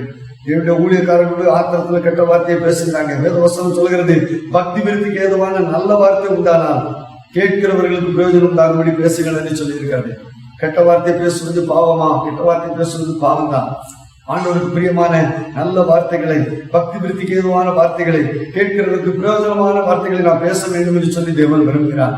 கெட்ட வார்த்தையை பேசுகிறோம், பிசாசா இருக்கிறான். வேதத்திலே கெட்ட வார்த்தை பேசின ஒரு மனுஷனை குறித்து கூட நாம் அங்கே பார்க்க முடியும். ஸ்தோத்திரம். நீங்கள் ஏசாயா தீர்க்கதரிசன புஸ்தகத்திலே 36ஆம் அதிகாரம் 12ஆம் வசனத்தை நீங்கள் வாசிப்பீர்களானால், ஏசாயா தீர்க்கதரிசன புஸ்தகம் 36ஆம் அதிகாரம் 12ஆம் வசனத்திலே, அதற்கு ரப்சாக்கே, உங்களோடு கூட தங்கள் மலத்தை தின்னவும் தங்கள் நீரை குடிக்கவும் அலங்கத்தில் தங்கி இருக்கிற புருஷருண்டைக்கு அல்லாமல் முன் ஆண்டவன் இன்றைக்கும் முன்னெண்டைக்குமாய் ஆண்டவன் இந்த வார்த்தைகளை பேச என்னை அனுப்பினார் என்று சொன்னான்னு சொல்லி பார்க்கிறோம். பிரியமான தேவனுடைய பிள்ளையே, அங்கு அசீரியா ராஜாவுடைய தளபதி ரப்சாக்கே இப்படிப்பட்ட கெட்ட வார்த்தையை பேசுகிறதை பார்க்கிறோம். ஆனால் அந்த ரப்சாக்கே அங்கே கொலை செய்யப்பட்டான்னு சொல்லி பார்க்கிறோம். கர்த்தர் அவனை அழித்துப்பட்டார் என்று சொல்லி பார்க்கிறோம். காரணம் என்ன? கெட்ட வார்த்தை தேவனுடைய பிள்ளைகளுடைய வாயிலிருந்து வரக்கூடாது. பக்தி விருத்திக்கு ஏதுவான நல்ல வார்த்தை உண்டானால் அதை பேச வேண்டும். கெட்ட வார்த்தை அது பிசாசுடையது. கெட்ட கிரியைகள், கெட்ட சிந்தனைகள், கெட்ட வார்த்தைகள் அது பிசாசுக்குரியது. வேதவசனம் சொல்கிறது, நீங்கள் பிசாசுக்கு இடம் விடாமல் இருங்கள் என்று சொல்லி இருக்கிறது. ஒரு தேவனுடைய பிள்ளை பிசாசுக்கு இடம் கொடுத்துக் கொண்டு நாம் தேவனை சேவிக்க முடியாது, தேவனுடைய பிள்ளையா இருக்க முடியாது. பிசாசுடைய ராஜ்யத்தில் இருந்து கொண்டு பிசாசை துரத்த முடியாது, பிசாசை மேற்கொள்ள முடியாது. நீங்கள் பாவத்தை மேற்கொள்ள வேண்டுமானால், பிசாசை மேற்கொள்ள வேண்டுமானால், முதலாவது பிசாசுக்கு இடம் விடாமல் இருங்கள். பிசாசுடைய தந்திரங்களை அறிந்து கொள்ளுங்கள். இரண்டாவது, அங்கே எபேசியர் 5ஆம் அதிகாரம் 11ஆம் வசனத்திலே வாசிப்பீர்களானால், நீங்கள் பிசாசின் தந்திரங்களோடு எதிர்த்து நிற்க திராணி உள்ளவர்களாகும்படி தேவனுடைய சார்பாய்ந்த வர்க்கத்தை தரித்துக் கொள்ளுங்கள் என்று சொல்லி பார்க்கிறோம். பிரியமான தேவனுடைய பிள்ளையை, பிசாசின் தந்திரங்களை அறிந்து கொண்டால் மாத்திரம் போதாது, அந்த பிசாசுடைய தந்திரங்களை எதிர்த்து நிற்பதற்கு நமக்கு திராணி வேணும். எனக்கு அதற்குரிய பலன் வேண்டும். எனக்கு நாம் மாம்சத்திலே பிசாசை எதிர்க்க முடியாது. அவன் ஆவியாய் இருக்கிறான், ஆவியிலே கிரியை செய்கிறவனாய் இருக்கிறான். அநேகருடைய இருதயத்தை கெடுக்கிறான், சிந்தனையை கெடுக்கிறான், சரீரத்தை அழித்துக் கொண்டு இருக்கிறான். இந்த பிசாசுக்கு எதிர்த்து நிற்க வேண்டுமானால் அங்கே திராணி உள்ளவர்களாகும்படி தேவனுடைய சர்வாயுத வர்க்கத்தை தரித்துக் கொள்ளுங்கள் என்று சொல்லி பவுல் அப்போஸ்தலன் சொல்கிறதை சொல்லுகிறார். எப்படி ஒரு காவல்துறை அதிகாரி அவர் காவல்துறைக்கு அல்லது ஒரு போர் வீரன் யுத்தத்திற்கு செல்லும் போது தனக்கென்று ஆயுதங்களை, தனக்கென்று வஸ்திரங்களை அவர் விடுத்துக் கொண்டு இருக்கிறார். அதே போல ஒரு தேவனுடைய பிள்ளை தனக்கென்று அவர் வஸ்திரங்களை தரிக்கிறவர்களாக இருக்க வேண்டும். அங்கே எபேசியர் 5ஆம் அதிகாரம் 17ஆம் வசனத்தில் வாசிப்பீர்களானால், ரட்சியை கொள்ளும் தலைசுறாவை நீங்கள் அணிந்து கொள்ள வேண்டும் என்று சொல்லி பார்க்கிறோம். இன்றைக்கு எப்படி வாகனத்தில் போகிறவர்கள் ஹெல்மெட் அணிந்து கொண்டு போகிறார்களோ, அதே போல விசுவாசத்தை எதிர்த்து நிற்க வேண்டுமானால் நாம் ரட்சணியம் என்னும் தலைசுறாவை அணிய வேண்டும். நான் ரட்சிக்கப்பட்ட தேவனுடைய பிள்ளை, இயேசு என்னோடு கூட இருக்கிறார். விசுவாசியை ஒன்றும் செய்ய முடியாது. என்னுடைய சிந்தனை ஆண்டவருடைய கரத்துல இருக்கிறது. ஆண்டவருக்கு ஏற்றவைகளை நான் சிந்திப்பேன். ஆண்டவருடைய ரட்சிப்பு என்னோடு கூட இருக்கிறது. சத்துரு என்னை தொட முடியாது என்கிற ஒரு ரட்சிப்பின் நம்பிக்கை நமக்குள்ள இருக்குமே, ஆனால் சத்துருனுடைய சிந்தனையை தொட முடியாது. நம்முடைய சிந்தனையை மூடிக்கொள்வதற்கு அங்கே ரட்சணியம் என்னும் தலைசுறா நமக்கு அவசியமா இருக்கிறது. 5ஆம் அதிகாரம் 14ஆம் வசனத்தில் நீங்கள் வாசித்து பார்ப்பீர்களானால், நீதி என்னும் மார்க்க வஸ்திரத்தை தரித்தவர்களாய் என்று சொல்லி பார்க்கிறோம். எப்படி குண்டு துளைக்காத உலைகளை அணுகிறார்கள், எதிராளி தாக்காதபடி இருதயத்தை பாதுகாப்பதற்காக மார்க்க வஸ்திரத்தை தரிக்கிறார்கள். வேதவசனம் சொல்கிறது, நீதி என்னும் மார்க்க வஸ்திரத்தை நாம் தரித்துக் கொள்ள வேண்டும். என்னிடத்தில் அநீதி இல்லை, என்னிடத்தில் அக்கிரமம் இல்லை, என்னுடைய இதயத்தில் பாவம் இல்லை, என்னுடைய இதயத்தில் குற்றம் இல்லை, நான் பரிசுத்தமாக வாழ்கிறேன், நீதியாக வாழ்கிறேன் என்கிற நம்பிக்கை நமக்குள்ள இருக்க வேண்டும். நாம் பரிசுத்தமாக வாழ்வோமானால் நீதி என்னும் மார்க்க வஸ்திரத்தை தரித்துக் கொண்டவர்களா இருப்போம். அதோடு மாத்திரமல்ல, இதே 14ஆம் வசனத்திலே சத்தியம் என்னும் கட்சியை உங்கள் அறையிலே கட்டினவர்களாயும் என்று சொல்லி பார்க்கிறோம். நம்முடைய வாழ்க்கையிலே நாம் சத்தியத்தை கைக்கொண்டு நடக்கிறவர்களாய் காணப்பட வேண்டும். என்னிடத்தில் பொய் காணப்படவில்லை, என்னிடத்திலே அநீதி காணப்படவில்லை, என்னிடத்திலே பொய்யும் புரட்டும் உண்மையை மறைக்கிற காரியம் இல்லை. நான் சத்தியம் உள்ளவனாய் காணப்படுகிறேன், என்னிடத்தில் உண்மை காணப்படுகிறது. அப்படியானால் உங்களுடைய அரைக்கச்சை அது கட்டப்பட்டதா இருக்கும். உங்கள் அறைகள் கட்டப்பட்டதாய் உங்கள் விளக்குகள் எரிகிறதா இருக்கிறது என்று இயேசு சொன்னாரே. உங்கள் சத்தியம் என்னும் அரைக்கச்சையை நீங்கள் கட்டினவர்களாய் காணப்பட வேண்டும் என்று சொல்லி பார்க்கிறோம். அதோடு மாத்திரமல்ல 17ஆம் வசனத்திலே ஆயத்தம் என்னும் பாதரட்சியை கால்களில் தொடுத்தவர்களாய் இருக்க வேண்டும் என்று சொல்லி பார்க்கிறோம். நம்முடைய பாதங்களிலே ஆயத்தம் என்னும் பாதரட்சை நீங்கள் பிந்தின வசனத்திலே வாசித்து பார்ப்பீர்களானால் 18ஆம் வசனம் சொல்லுங்க, எந்த சமயத்திலும் சகல விதமான வேண்டுதலோடும் விண்ணப்பத்தோடும் ஆவியிலே ஜபம் பண்ணி என்று சொல்லி பார்க்கிறோம். ஆயத்தம் என்பது அது ஜபத்தை குறிக்கிறது. ஒரு விசுவாசி எப்பொழுதும் ஜபம் பண்ணி ஆயத்தம் உள்ளவர்களாய் காணப்பட வேண்டும். தலையிலே ரட்சணை என்னும் தலைச்சிதான், மார்பிலே நீதி என்னும் மார்க்கவசம், இடுப்பிலே சத்தியம் என்னும் அரைக்கச்சை, கால்களிலே ஆயத்தம் என்னும் பாதரட்சை இருக்குமேனா இவைகள் நாம் தரித்துக் கொள்ள வேண்டிய ஆயுதங்களாக காணப்படுகிறது, தரித்துக் கொள்ள வேண்டிய காரியங்களாக காணப்படுகிறது. அதற்கு மேலாக அங்கே நீங்கள் தொடர்ந்து வாசித்து பார்ப்பீர்களானால் 5ஆம் அதிகாரம் 16ஆம் வசனம் சொல்லி இருக்கிறது, பொல்லாங்க நெஞ்ச அக்னி அஸ்திரங்கள்லாம் வைத்துப்படத்தக்கதாக எல்லாவற்றுக்கும் மேலாக விசுவாசம் என்னும் கேடயத்தை பிடித்துக் கொண்டவர்களாய் நில்லுங்கள் என்று சொல்லி பார்க்கிறோம். சத்ரு எய்யக்கூடிய அக்னி அஸ்திரங்கள் எல்லாம் அவித்துப்படத்தக்கதாய் அங்கே விசுவாசம் அங்கே கேடயத்தை பிடிக்க வேண்டும். நாம் தரித்துக் கொள்ள வேண்டிய வஸ்திரங்கள் இருக்கிறது. நாம் பிடித்துக் கொள்ள வேண்டியது விசுவாசம் என்ற கேடகம். சத்ருவான எத்தனை சோதனைகளை கொண்டு வந்தாலும், எத்தனை பலவீனங்களை கொண்டு வந்தாலும், பாவங்களை கொண்டு வந்தாலும் நம்முடைய விசுவாசமே உலகத்தை ஜெயிக்கிற ஜெயம். உலகத்தில் இருக்கிறவர் நமக்குள் இருக்கிறவர் பெரியவராய் இருக்கிறார். அந்த சத்துருடைய ஆயுதங்களை ஒன்று மேற்கொள்ளாது, ஒன்று என்னை சேதப்படுத்தாது என்று சொல்லி அவருடைய ஆயுதங்கள் எல்லாம் இந்த விசுவாசத்தினாலே நாம் அழிக்கும்படியாக கர்த்தர் நமக்கு விசுவாசம் என்ற கேடயத்தை கொடுத்திருக்கிறார். எல்லாவற்றுக்கும் மேலாக 17ஆம் வசனம் பின்பகுதியிலே தேவ வசனமாகிய ஆவியின் பட்டயத்தை எடுத்துக் கொள்ளுங்கள் என்று சொல்லியிருக்கிறது. வசனத்தை கொண்டு விசுவாசி ஜெயிக்கும்படியாக வசனமாகிய பட்டயம், வேத வசனம் இருபுறம் கருக்குள்ள எந்த பட்டயத்திலும் கருக்கானதா இருக்கிறது என்று சொல்லி இருக்கிறபடி விசுவாசை எதிர்ப்பதற்கு ஒரே ஒரு ஆயுதம், அது வேத வசனமாகிய பட்டயம். நம்மளை பாதுகாப்பதற்கு தலைச்சிரா வேண்டும், மார்க்கவசம் வேண்டும், அரைக்கச்சை வேண்டும், பாதரட்சை வேண்டும். என்னும் எதிராளியிடத்திலும் வருகிற ஆயுதத்தை தடுத்து நிறுத்துவதற்கு விசுவாசம் வேண்டும். எல்லாவற்றுக்கும் மேலாக வேத வசனமாகிய பட்டயம் நமக்கு வேண்டும். மரணம் நேரிடுகிறதாயினும் ஆட்டுக்குட்டியானுடைய ரத்தத்தினாலும் சாட்சியின் வசனத்தினாலும் நீ ஜெயித்தார்கள் என்று சொல்லி இருக்கிறது. ஒன்றிய புஸ்தகத்திலே வாலிபரே நீங்கள் பலவான்களா இருக்கிறதுனாலும் தேவ வசனம் உங்களுக்கு நிலைத்திருக்கிறதுனாலும் நீங்கள் பொல்லாங்கனை ஜெயித்ததுனாலும் உங்களுக்கு எழுதுகிறேன் என்று சொல்கிறார். இந்த சத்துவை ஜெயிக்க வேண்டுமானால் முதலாவது உடைய தந்திரங்களை அறிந்து கொள்ளுங்கள். இரண்டாவது அவளுக்கு முன்பாக எதிர்க்க திராணி உள்ளவர்களாக மாறுங்கள். அதிலே 6ஆம் அதிகாரத்திலே எபேசியர் 6:13 சொல்லியிருக்கிறது, தீங்கு நாளிலே அவைகளை நீங்கள் எதிர்க்கவும் சகலத்தையும் செய்து முடித்தவர்களாய் நிற்கவும் அங்கே தேவனுடைய சர்வாயுத வர்க்கங்களை எடுத்துக் கொள்ளுங்கள் என்று சொல்லி பார்க்கலாம். தீங்கு நாளிலே அவைகளை எதிர்க்கவும் சகலத்தையும் செய்து முடித்தவர்களாய் நிற்க வேண்டுமானால் நாம் இந்த சர்வாயுத வர்க்கத்தை தரித்துக் கொண்டவர்களாய் இருக்க வேண்டும். எந்த ஒரு மனுஷனிடத்திலே ரட்சிப்பு இல்லையோ, நீதி இல்லையோ, சத்தியம் இல்லையோ, ஜபம் இல்லையோ, விசுவாசம் இல்லையோ, தேவ வசனம் இல்லையோ, அவனால் சத்துவை ஜெயிக்க முடியாது, விசுவாசத்தை மேற்கொள்ள முடியாது, பாவத்தை மேற்கொள்ள முடியாது, சோதனையை மேற்கொள்ள முடியாது, பலவீனத்தை மேற்கொள்ள முடியாது. நம்முடைய வாழ்க்கையிலே இந்த காரியங்கள் நமக்குள்ளே காணப்படுமேனால் நாம் சத்துவை ஜெயிக்க முடியும், சத்துவை மேற்கொள்ள முடியும். விசுவாசிக்கு எதிர்த்து நில்லுங்கள். யாக்கோபு 4:7 சொல்லி இருக்கிறது, விசுவாசிக்கு எதிர்த்து நில்லுங்கள், அவன் உங்களை விட்டு ஓடி போவான் என்று சொல்லி அங்க யாக்கோபு எழுதுகிறதை பார்க்கிறோம். எப்பொழுது நாம் எதிர்த்து நிற்கோமோ அப்பொழுது அவன் நம்மை விட்டு ஓடி போவான். அவன் நம்மை சோதிக்க முடியாது. நாம் ஜெயம் எடுக்கிறவர்களாய் காணப்படுவோம். நாம் வேதத்திலிருந்து அநேக தேவ பிள்ளைகளை நாம் பார்த்தோம். ஏவாளை பிசாசு வஞ்சித்ததை பார்த்தோம். ஸ்தோத்திரம். அவன் ஏவாளை அவன் அந்த வார்த்தையினாலே வஞ்சித்து விளத்தின காரியத்தை பார்த்தோம். கேயாசிக்கு பண ஆசையை கொடுத்து வஞ்சித்ததை பார்த்தோம். சவுளுடைய கீழ்ப்படியாவினாலே, தாவீதுடைய பெருமையினாலே வஞ்சிக்கப்பட்டதை பார்த்தோம். இன்னும் பேதுரு கூட ஆண்டவரை மறுதலித்த காரியங்கள், இன்னும் கூட யூதாஸ் கூட பணத்திற்காக ஆண்டவரை காட்டி கொடுத்த காரியங்களை நாம் தியானித்தோம். அனனியாவும் சப்பிராலும் கூட பொய் சொன்ன காரியங்களை பார்த்தோம். நம்முடைய வாழ்க்கையிலே ஆண்டவருக்கு பிரியமல்லாத கீழ்ப்படியாமல், பொய், திருட்டு, பெருமை, பண ஆசை, இப்படிப்பட்ட காரியங்கள் நமக்குள்ளே காணப்படுமேனால் அது நம்மை அழிவுக்கு நேராக கொண்டு போகிறதா இருக்கிறது. பிசாசானவன் அவன் தன்னுடைய தந்திரத்தினாலே நம்ம வஞ்சிக்கிறவனா இருக்கிறான். வஞ்சிக்கிற ஆவிகளுக்கு நீங்கள் இடமிடாதீர்கள் என்று சொல்லி இருக்கிறது. வஞ்சிக்கிற உபதேசங்களுக்கு நீங்கள் இடமிடாதீர்கள் என்று சொல்லி இருக்கிறது. நம்முடைய வாழ்க்கையில ஒரு ஜெயமுள்ள ஒரு வாழ்க்கை வாழ வேண்டுமானால், ஒரு ஜெயமுள்ள ஒரு கிறிஸ்துவ வாழ்க்கை வாழ வேண்டுமானால் இந்த பிசாசின் தந்திரங்களை அறிந்து கொள்ளுங்கள்.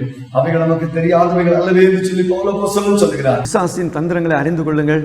பிசாசின் தந்திரங்களுக்கு எதிர்த்து நிற்கத்தக்க திராணியை பெற்றுக்கொள்ளுங்கள். பிசாசுக்கு எதிர்த்து நில்லுங்கள். உங்களுடைய வாழ்க்கையிலே வெற்றி உள்ள ஜீவியம் செய்ய முடியும். கர்த்தர் நம்மை ஆசீர்வதிப்பாராக. வேதவசனம் சொல்கிறபடி தேவனுடைய பக்தர்கள் பலர் இந்த பிசாசின் தந்திரங்களை அறிந்து ஜெயமெடுத்தவர்களாக காணப்படுகிறார்கள். யோசிப்பை பார்த்தீர்களானால் சோதனை வந்தபோது அவன் நான் தேவனுக்கு பயப்படுகிறவன் என்று சொல்லி அந்த சோதனையை கடந்து ஓடி செல்கிறதை பார்க்கிறோம். இன்னும் கூட மொர்தெகாயுடைய வாழ்க்கையிலே ஆமான் மொர்தெகாயை கொலை செய்யும்படி யூத ஜனங்களெல்லாம் அழிக்கும்படி திட்டத்தை கொண்டு வந்தாலும் எஸ்தர் மொர்தெகா போன்றவர்கள் ஜெபித்து உபவாசித்து அந்த பிசாசின் தந்திரங்களை ஜெயமெடுத்ததை பார்க்கிறோம். தானுடைய வாழ்க்கையிலும் தானியேலுடைய வாழ்க்கையிலும் அவன் அங்கே சோதிக்கப்படும் போது அந்த பிரதானிகளும் அதிகாரிகளும் கூட அவனை கொலை செய்ய வகை தேடும் போது அவனும் தன்னுடைய ஜெபத்தை நிறுத்தாதபடி அவன் ஜெபத்திலே உறுதியாக இருந்ததினாலே, விசுவாசத்திலே உறுதியாக இருந்ததினாலே சிங்கங்களின் வாயை கட்டவும் அவைகளை ஜெயிக்கவும் அவன் மேற்கொள்ளும் அவன் கிருபை பெற்றுக்கொண்டவனாய் காணப்படுகிறதை பார்க்கிறோம். இன்றைக்கு நம்முடைய வாழ்க்கையிலும் கூட பிசாசை ஜெயிப்பதற்கு ஆண்டவர் நமக்கு வழியை வைத்திருக்கிறார். இன்றைக்கு உலகத்தின் மக்களுக்கு இந்த பிசாசின் தந்திரங்களை அறிய முடியாது. பிசாசின் தந்திரங்களுக்கு எதிர்த்து நிற்கத்தக்க திராணி கிடையாது. பிசாசின் தந்திரங்களை எதிர்த்து நிற்க அவர்களால் இயலாது. ஆனால் தேவன் நமக்கு பரிசுத்த ஆவியானவரை கொடுத்திருக்கிறார், அபிஷேகத்தை கொடுத்திருக்கிறார், வல்லமையை கொடுத்திருக்கிறார். இந்த ஆண்டவருடைய வார்த்தைகளை கேட்டு அதற்கு நாம் கீழ்ப்படிவோம். பிசாசை ஜெயிக்கிறவர்களாய் காணப்படுவோம். அவருடைய தந்திரங்களை அறிகிறவர்களாய் காணப்படுவோம். எப்பொழுதும் ஜெயமுள்ள கிறிஸ்தவ வாழ்க்கை பிரயாசப்படுவோம். கர்த்தர் நம்மை ஆசீர்வதிப்பாராக. கண்களை மூடி ஜெபிப்போம். எங்கள் பரலோகத்தின் தேவனே உம்மை துதிக்கிறேன். அப்பா உம்மை ஸ்தோத்திரிக்கிறேன். ஆண்டவரே, இந்த ஆசீர்வதிக்கப்பட்ட உயிர்த்தெழுந்த நாளுக்காக நன்றி செலுத்துகிறோம் ஐயா. பிசாசின் தந்திரங்கள் நமக்கு தெரியாதவைகள் அல்லவே என்று சொல்லிடுறேன். ஆண்டவரே, எங்களை மோசம் போக்குற இந்த பிசாசின் தந்திரங்களை அறிந்து ஆண்டவரே அவைகளை நாங்கள் எதிர்த்து நிற்கத்தக்க திராணியை பெற்றுக்கொண்டு எதிர்த்து நின்று ஜெயம் எடுக்க எங்கள் ஒவ்வொருவருக்கும் அனுகிரகம் பண்ணிவிடாக என்று ஜெபிக்கிறேன் ஐயா. அப்பா உம்மை ஸ்தோத்திரிக்கிற ஆண்டவரே, ஏவாள் வஞ்சிக்கப்பட்டது போல நாங்கள் வஞ்சிக்கப்படாதபடி, எங்களுடைய சபையின் பிள்ளைகள் வஞ்சிக்கப்படாதபடி, விசேஷமாய் பெண்கள் பிசாசினால் வஞ்சிக்கப்படாதபடி கர்த்தருடைய ஞானம், கர்த்தருடைய கிருபை, ஆண்டவரே கர்த்தருடைய அபிஷேகம் உடைய பிள்ளைகளோடு இருப்பதாக என்று ஜெபிக்கிறேன். உணர்வுள்ள இருதயத்தை கொடுப்பீராக. கர்த்தரை பயப்படுகிற இருதயத்தை கொடுப்பீராக. ஒருபோது உலகத்தின் வஞ்சனை வார்த்தையினால் ஏமாந்து போகாதபடி கர்த்தர் காத்துக்கொள்வீராக என்று ஜெபிக்கிறோம். அப்பா, கேயாசனுடைய வாழ்க்கையிலே பண ஆசையினாலும் பொருளாசையினாலும் ஆமென் அபிஷேகத்தை இழந்து ஆசீர்வாதத்தை இழந்து ஒரு குஷ்டரோகியாய் மாறினானே ஆண்டவரே. இன்னும் கூட சவுலுடைய வாழ்க்கையிலே தாவீதின் மேலே பொறாமை எரிச்சலும் காய்மாரமும் கொண்டு ஆமென் சத்துருவினால் பிடிக்கப்பட்டு ஆமென் ஈட்டியை நட்டுக்கொண்டு தற்கொலை பண்ணி செத்து போனான் ஆண்டவரே. இன்னும் கூட யூதாசு கூட அவிதமாய் பணத்துக்காக ஆசைப்பட்டு ஆமென் குருவாகிய இயேசுவை காட்டி கொடுத்து தற்கொலை பண்ணி செத்து போனான் ஆண்டவரே. இன்னும் கூட பொய் சொன்ன அனனியா போன்றவர்கள் ஆண்டவரே தேவ சமூகத்தில் விழுந்து மடிந்தார்கள் என்று சொல்லி பார்க்கிறோமே. என்னுடைய வாழ்க்கையில் நாங்கள் ஒருபோதும் ஆண்டவரே பிசாசுக்கு இடம் கொடுக்கிற காரியங்களை செய்யாதபடி ஆண்டவரே ஆமென் மோசம் போக்குகிற அந்த பழைய மனுஷனை களைந்து போட்டு ஆண்டவரே மெய்யான பரிசுத்தத்திலும் நீதியிலும் தேவனுடைய சாயலாக சிருஷ்டிக்கப்பட்ட புதிய மனுஷனை தரித்துக் கொள்ள உதவிச்சுவீராக. விசேஷமாய் பவுல் அப்போஸ்தலன் எபேசியர்கள் நிருபத்தில் சொன்னது போல நாங்கள் பொய்யை கலந்து மெய்யை பேச வேண்டுமே, கோபம் கொண்டாலும் பாவம் செய்யக்கூடாது. ஆமென் ஸ்தோத்திரிக்கிற ஆண்டவரே, திருடுகிறவன் நீ திருடாமல் என்று சொல்லி இருக்கிறதே, கெட்ட வார்த்தை ஒன்று உங்கள் வாயிலிருந்து புறப்பட வேண்டாம் என்று சொல்லி இருக்கிறதே. இந்த உங்களுடைய வார்த்தைகளுக்கு செவி கொடுத்து உங்களுடைய பிள்ளைகள் நாளுக்கு நாள் விசுவாசத்தில் வளர கர்த்தர் உதவி செய்வீராக என்று சொல்லிக்கிறோம். நீர் வைத்திருக்கிற ஆண்டவரே தேவனுடைய சர்வாயுத விரக்கத்தை நாங்கள் தரித்து கொண்டவர்களாய், பிடித்து கொண்டவர்களாய், எடுத்துக்கொண்டவர்களாய் சத்துரு மேற்கொள்ளத்தக்க கிருபையை நீர் கொடுப்பீராக என்று சொல்லிக்கிறோம். இந்த புதிய வாரத்தை உங்களுடைய பிள்ளைகளுக்கு ஆசீர்வதித்து கொடுப்பீராக. இந்த வாரம் முழுவதும் உங்களுடைய பிள்ளைகளுடைய உங்களுடைய கரம் கூட இருப்பதாக என்று சொல்லிக்கிறோம். பாவமோ வியாதியோ சோதனையோ பிசாசோ ஒன்று உங்களுடைய பிள்ளைகளை மேற்கொள்ளாதபடி எல்லாவற்றையும் மேற்கொள்ளத்தக்க கிருபை உடைய பிள்ளைகளுக்கு கொடுப்பீராக என்று சொல்லிக்கிறோம். உங்களுடைய பிள்ளைகளுடைய பிரயாசங்களை ஆசீர்வதியும், போக்குவரத்தை ஆசீர்வதியும், வருமானங்களை ஆசீர்வதியும், தேவைகளை சந்தியும், உங்களுடைய நன்மையும் உடைய கிருபை உடைய பிள்ளைகளை தொடர உதவி செய்வீராக. நாங்கள் துரிதமாய் ஆலயத்திலே கூடி ஆராதிக்க கர்த்தர் அனுகிரகம் பண்ணுவீராக. தடையாக இருக்கிற எல்லா தடைகளை நீக்கி போடுவீராக. எல்லா பார்வோனின் ஆவிகளை கடிந்து செபிக்கிறோம். எல்லா பொல்லாங்குடைய கிரியைகளை அதமணி செபிக்கிறோம். தெய்வீக அபிஷேகம், தெய்வீக ஆசீர்வாதம் இந்த வசனத்தை கேட்டுக்கொண்டிருக்க ஒவ்வொருவர் மீது வெளிப்படுவதாக செபிக்கிறோம். நீரே மயப்படும் நாமத்துக்கு மயம் வரப்படும். இயேசுவின் நாமத்தில் பிதாவே, ஆமென். என் ஆத்துமாவே கர்த்தரை ஸ்தோத்திரி, என் முழுமையுடைய பரிசுத்த நாமத்தை ஸ்தோத்திரி. என் ஆத்துமாவே கர்த்தரை ஸ்தோத்திரி, அவர் செய்த சகலவர்கள் மறவாதே. ஆமென். நம்முடைய கர்த்தராகிய இயேசு கிறிஸ்துவினுடைய கிருபையும் தேவனுடைய அன்பு பரிசுத்தமுடைய ஐக்கியமும் நம்ம இவருடைய இப்போதைக்கு இருப்பதாக. ஆமென். ஜெய கிறிஸ்து முன் செல்கிறார், ஜெயமாக நடத்திடுவார். ஜெய கிறிஸ்து முன் செல்கிறார், ஜெயமாக நடத்திடுவார். ஜெய கீதங்கள் நாம் பாடியே ஜெய கொடியும் ஏற்றிடுவோம். ஜெயம் அல்லேலூயா அவர் நாமத்திற்கு, ஜெயம் அல்லேலூயா இயேசு நாமத்திற்கு. லேலுயா லேலுயா லேலுயா. கர்த்தர் உங்களை ஆசீர்வதிப்பாராக.